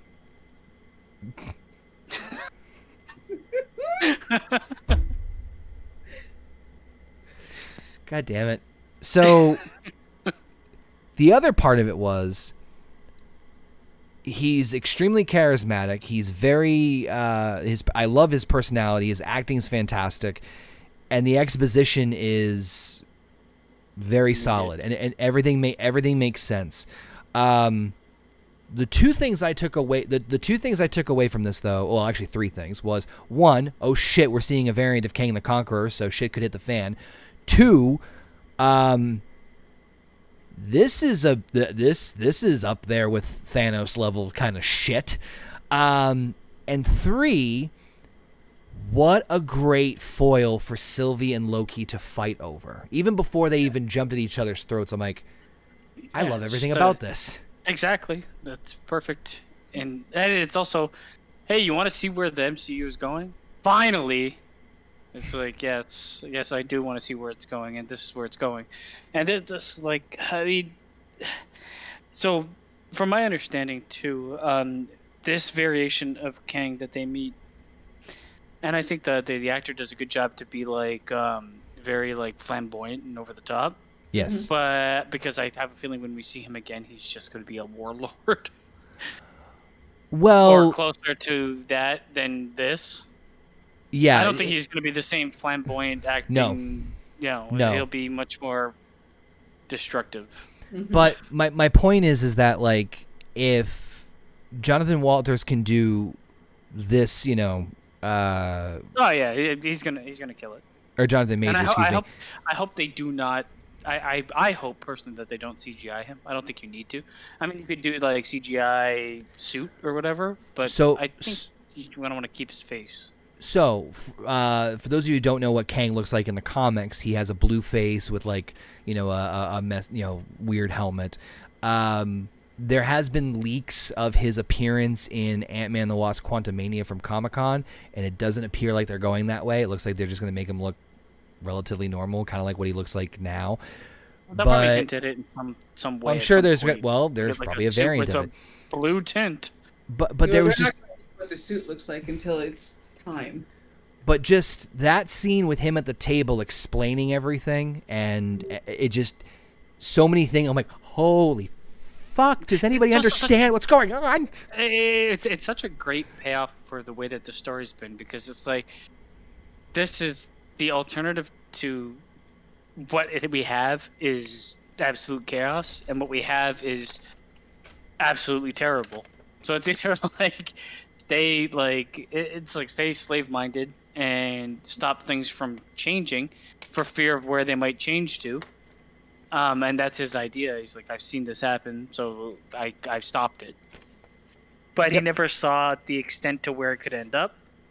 And I think that's where the play of MCU is going to go. Like, it's going to go back. They're going to relive this multiverse fight and see where they end up. But they're not going to choose the one true sacred timeline as the option like he did.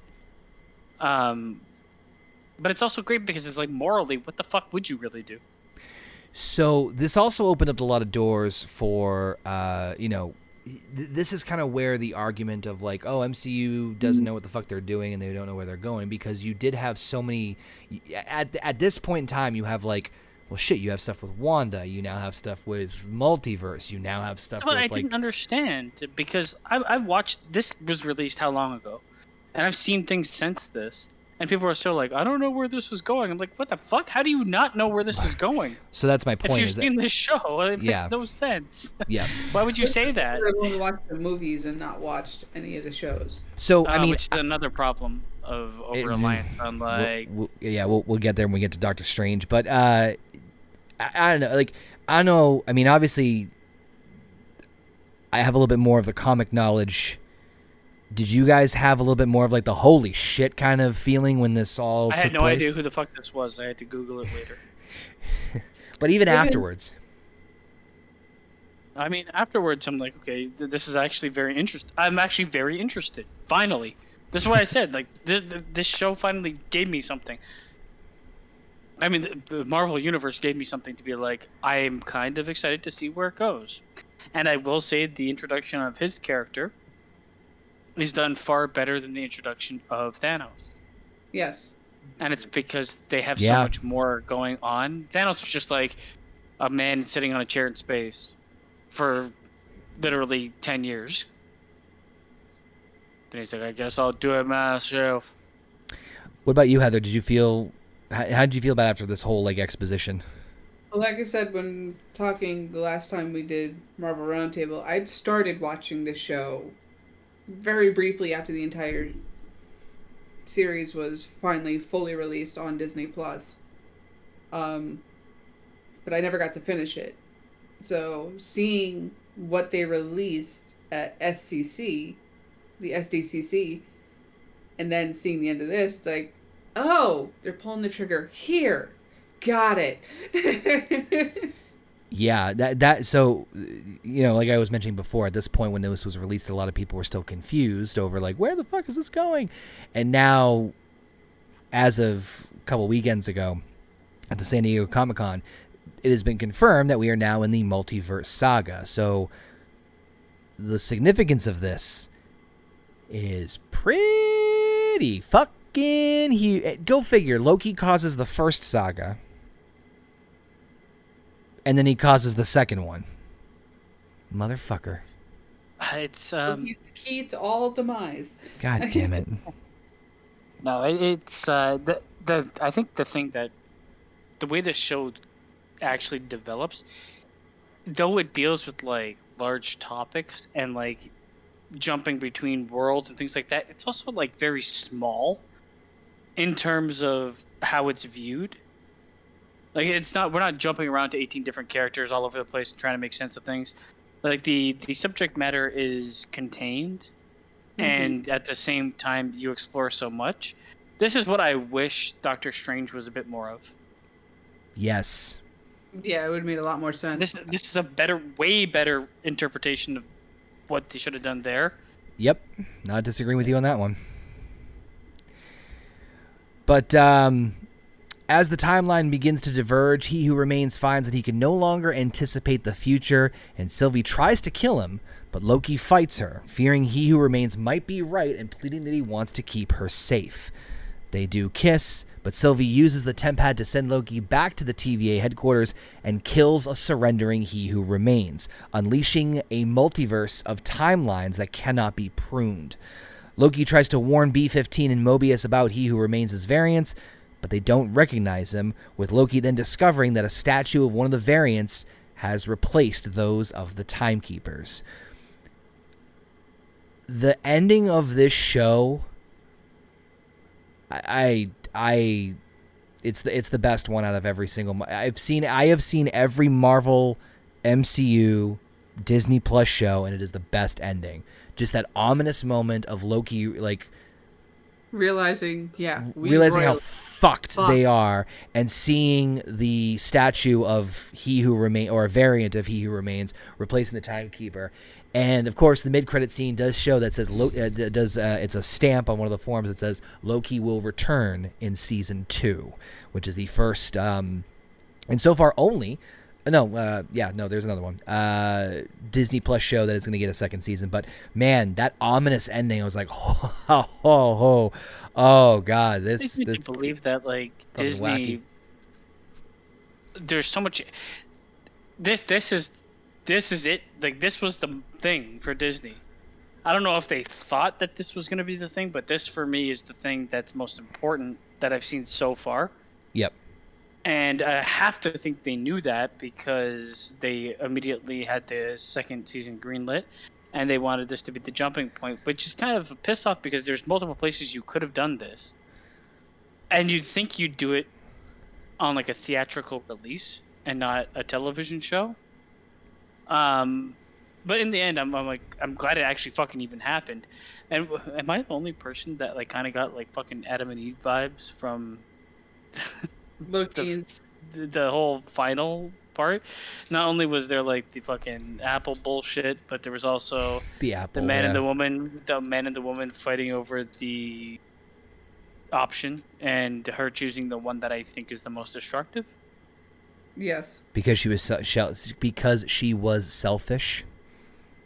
Yeah, but I mean, they do a good job of showing why her character would have chosen that.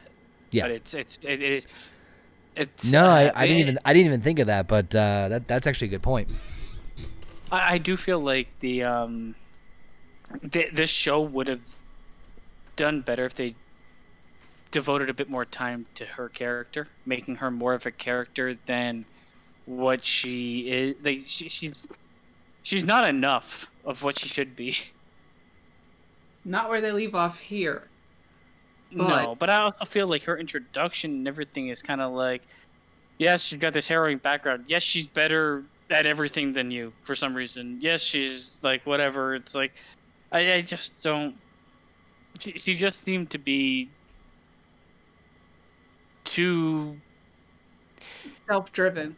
It's just, man, I needed her to like falter a bit. Yes, she faltered at the end, but she should have faltered a bit more during the show. Yeah. Like, you have to show a bit of those cracks to get to where you want to get with that character. And I know, like, yeah, you can argue, like, oh, revenge was her whole thing. But, I mean, I think having, like, a more sympathetic or empathetic side to her of being, like, and exploring, like, the things that were stolen from her and why she feels so strongly about getting them back. Because, for the most part, I think her character was more devoted to staying alive than revenge in the way that she's portrayed. Right. Because she has no idea what's stolen from her. She just knows that she's basically living from timeline to timeline in moments she can't stay in for very long. It's such a stronger character trait than the one that ends up championing her character. Well, right, but there's always a chance to explore more in season 2. I just feel like they should have given a bit more this season. Personally, yeah. So now, at this point in time, right now, as of the recording of this episode, we obviously know season 2 is happening. We also know that season 2 is happening in phase 5, which I believe is going to be taking place about a year from now. We're recording this on August 16th, 2022, 15th, 16th of 2022. Loki season 2 will most likely take place some point as far as a release on Disney Plus next summer of 2023. Before we get to the thoughts of Loki season 1, do you guys have any predictions of what you think will happen in season 2? It's gonna helm so much on where we are at Yeah. that time. Like, I don't have the timeline pulled up, so where is like season 2, and where is it exactly? In terms of what the next like releases are going to be? Yes. Like, what projects are right before it and right after? Yeah, okay. I have the list right in front of me for some reason. Hold on, let me pull up the actual image here. So, we know that we're ending with Black Panther: Wakanda Forever in November with Phase 4. Ant-Man and the Wasp: Quantumania will kick off Phase 5 in February of 2023. Spring of 2023 will see Secret Invasion. May of 2023 will be Guardians of the Galaxy Volume 3. Summer of 2023 will feature both Echo, which is a character from Hawkeye that's going to get her own spin-off series. At the same time, that is when Loki Season 2 is expected to be released. So it is What's right after that? The Marvels. Oh, God. What's right after that? They're buttering us up before they hand us a pile of crap. Got it. After the Marvels is possibly Ironheart, the show in fall. Blade will end out the year in November. I do think they're going to hint a bit more towards Blade. They did hint at it in this one when they talked about dealing with vampires. I feel like the next season, there's obviously the multiverse will be fucking going wild. I think that'll happen in Ant-Man and the Quantumania, or whatever the fuck it's called. I think they'll start to slowly get into like other projects that involve the multiverse. I don't know. The thing is, I love the idea of the like time variance authority and them trying to like control things, but how much are they really going to be featured when it's way past the point of control? You can't put the fucking, you can't close Pandora's box. I think that it's gonna have a lot more to do with Kang, the Conqueror. It has to. I think that this will be more of Kang's emergence. Coming up party? Yeah, it could because the next basically, Avengers Kang Dynasty is there's a couple of different stories that they could do from the comics. One of them being Kang going to a specific Earth and trying to conquer it. But there's also a version of a story called the Kang Dynasty, where literally Kang teams up with an army of himself. You know what? I think yes. I think I'm gonna go in line with the guy that acted. I can't remember his name. The guy that Jonathan acted Majors. as Kang. Yeah, he's gonna be featured very heavily in the second season, and for a lot of sure. the plot points will be driven by him. They will be going between like different multiverse or different fucking timelines, different variations of planet Earth. They'll be jumping between those instead of time as much, and they'll be dealing with his character. And I think they chose somebody that has like a very wide acting range, so you will get like several different iterations of him. And I think they'll probably end off the season with the major iteration. I think Loki season 2 will end with like a pretty heavy loss on the side of our protagonist. I think in Loki favor will of die. Kang. I think that's quite likely, but I mean, it's happened several times before. Permanently. All of them? Yep. Even the alligator? Oh yeah, make him a pair of No, shoes. the alligator will live on. In our hearts, if anywhere else. Heather, any predictions for Loki season 2? I think general. Yeah, I think they're gonna try to get back to his Mobius. in that timeline and try Okay. I to agree with that. drag and also, yes, I also think it's going to be very heavily surrounded around Kang and his other variants. Like, they may have to do battle with one, another one may help them, because you never know. You know what I could see happening, and I don't know if I want it to happen, but I could see it happening. I think this is going to be a bit more like buddy cop, Uh-huh. and really rely on the Mobius and Loki team up. I don't know if we're going to see so much of female Loki. I mean, she'll probably be part of it, but not as big a part. I think you might see fucking America Chavez You might, yeah. Oh join shit! I didn't these- even think of that. join this group, because I don't think that for me I wouldn't give her own movie, but I could definitely see her on Disney Plus, and Now, she definitely has a role to play. Now, Wow. mind you, there's only one version of America Chavez. Spoilers. So there's not any other versions of her in the other universes. So this could She's gonna be the way. important. She's gonna be important for sure. Well, yeah, she has to be some sort of pivotal character, right? Yeah. So in theory, but that's gonna do it for Loki season 1. So with that being said, I'm gonna throw it over to Basement. Your overall thoughts about Loki season 1, and what would you rate it out of 10? It's a very difficult one. I mean, they've all been difficult, but the other ones are a bit more like obvious because they're very black and white in terms of like what's bad and what's good. Yep. This never really had. There's not a bad episode for me. I mean, there's character inconsistencies, but again, it's season 1 of a show that's definitely going to be made into 2 seasons. So it's hard to judge like, hey, they didn't show this much of this character, they didn't do this much of the character when they knew already that they were going to do more of this.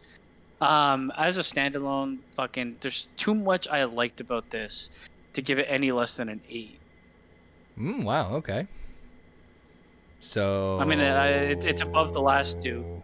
So, like I kind of fucking stupid because it's definitely not as good for me as as Infinity War Endgame, and it's much better than a 0.5 from the last 2 for me. So I might actually lower Captain America and Wanda to 7 and give this an 8, and still stick with my 8.5 and 9 for Endgame and Infinity War. God damn. All right. Pretty strong, but well deserved. I think definitely well deserved. Heather, your overall thoughts on Loki season 1? What would you rate it out of 10?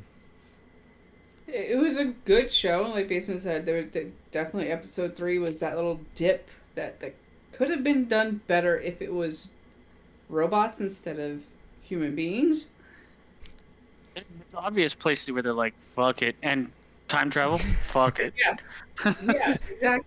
Time travel is everything. Fuck. But I liked it. It still raised more questions for me than it answered. But the fact that there's a season 2 kind of saves it, because hopefully those get answered in season 2. So we'll see what happens with that. As for my overall rating, I would probably stay around the 7.5 rating because of the questions I have and what they could and what they have yet to do with season 2. So when we get to season 2, I may raise it because I may drop it too. the same thing.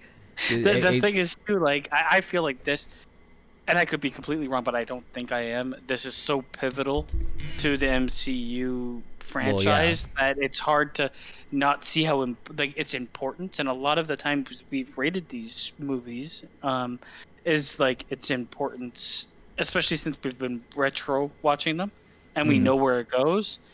And now we don't really, but we can kind of sort of a little bit in the future, to see how important it might be. Yeah. So I think that did take a lot of. For me, it was like part of my vote.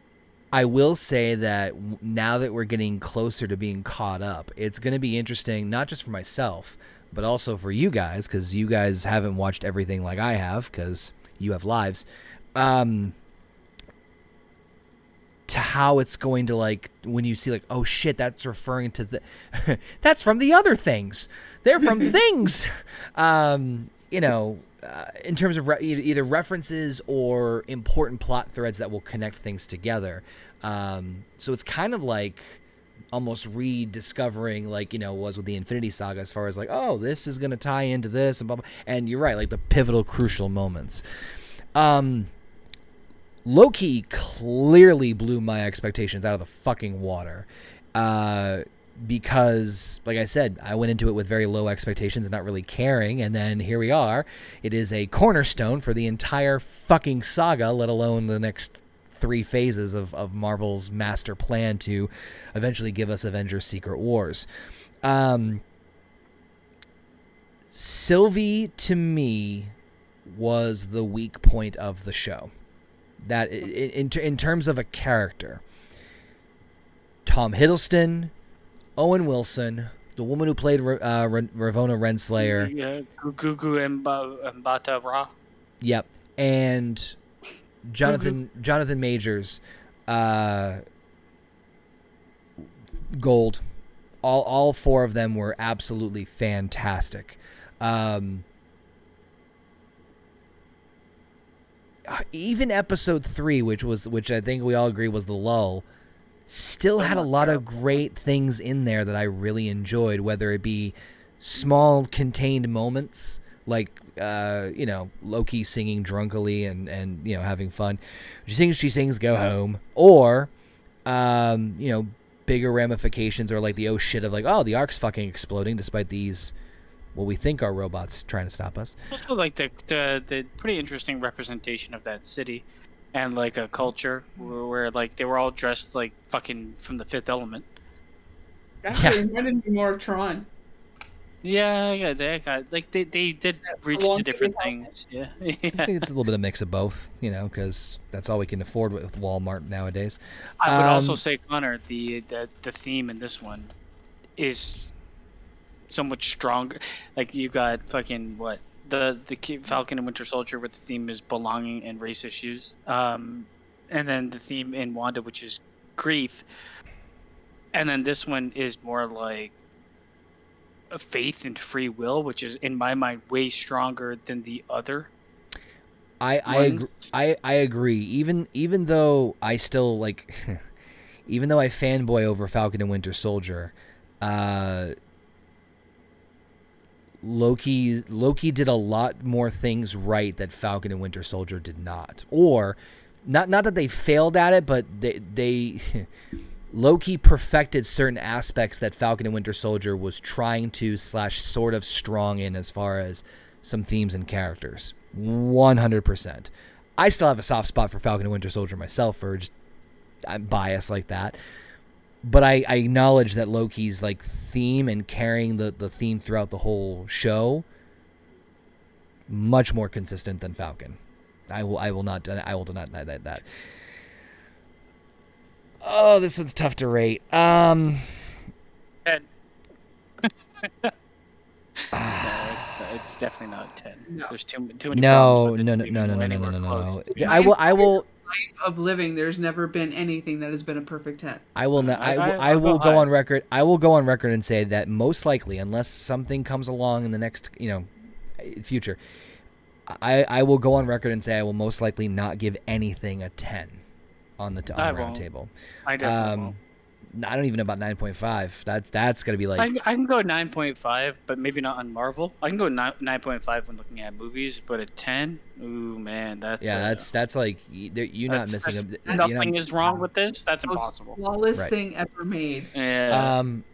I would put this a hair underneath Falcon, and I mean a very, very thin hair under Falcon. And again, it is nothing that Loki necessarily did wrong. It's the fact that I have a soft spot for Falcon and Winter Soldier. There's just it's just an inherent bias of me to enjoy that. And there's more characters that I relate to, enjoy, and wanted to see develop in Falcon versus this one.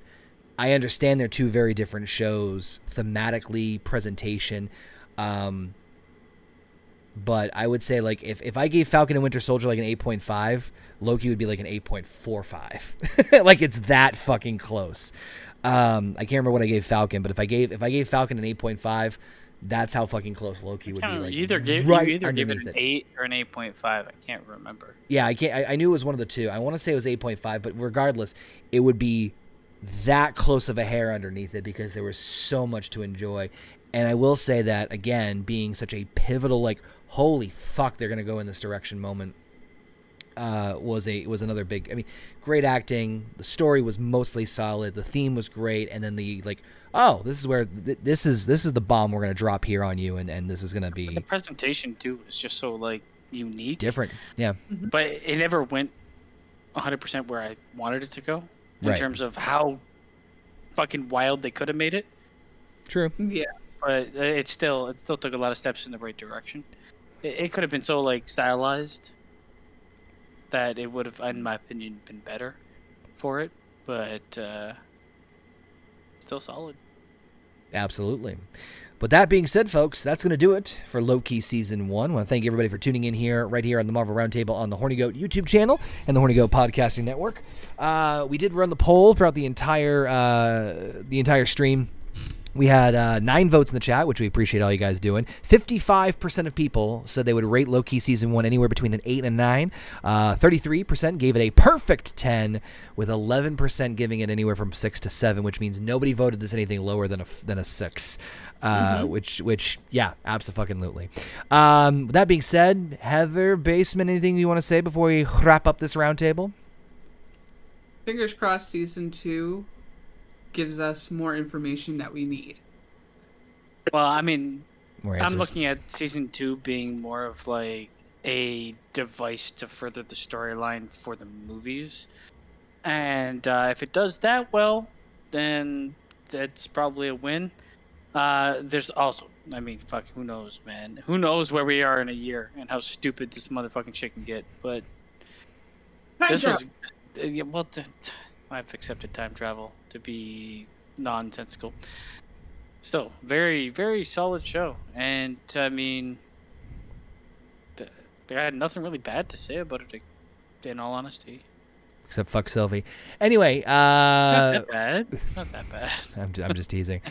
But that's going to do it for the Marvel Roundtable. Thank you again all for tuning in. When we come back next time on the Marvel Roundtable, we're going to wrap up with another Disney Plus show as we further explore the multiverse, but more in a serialized nature, in an animated feature for the first time ever, as Basement's yelling now. What?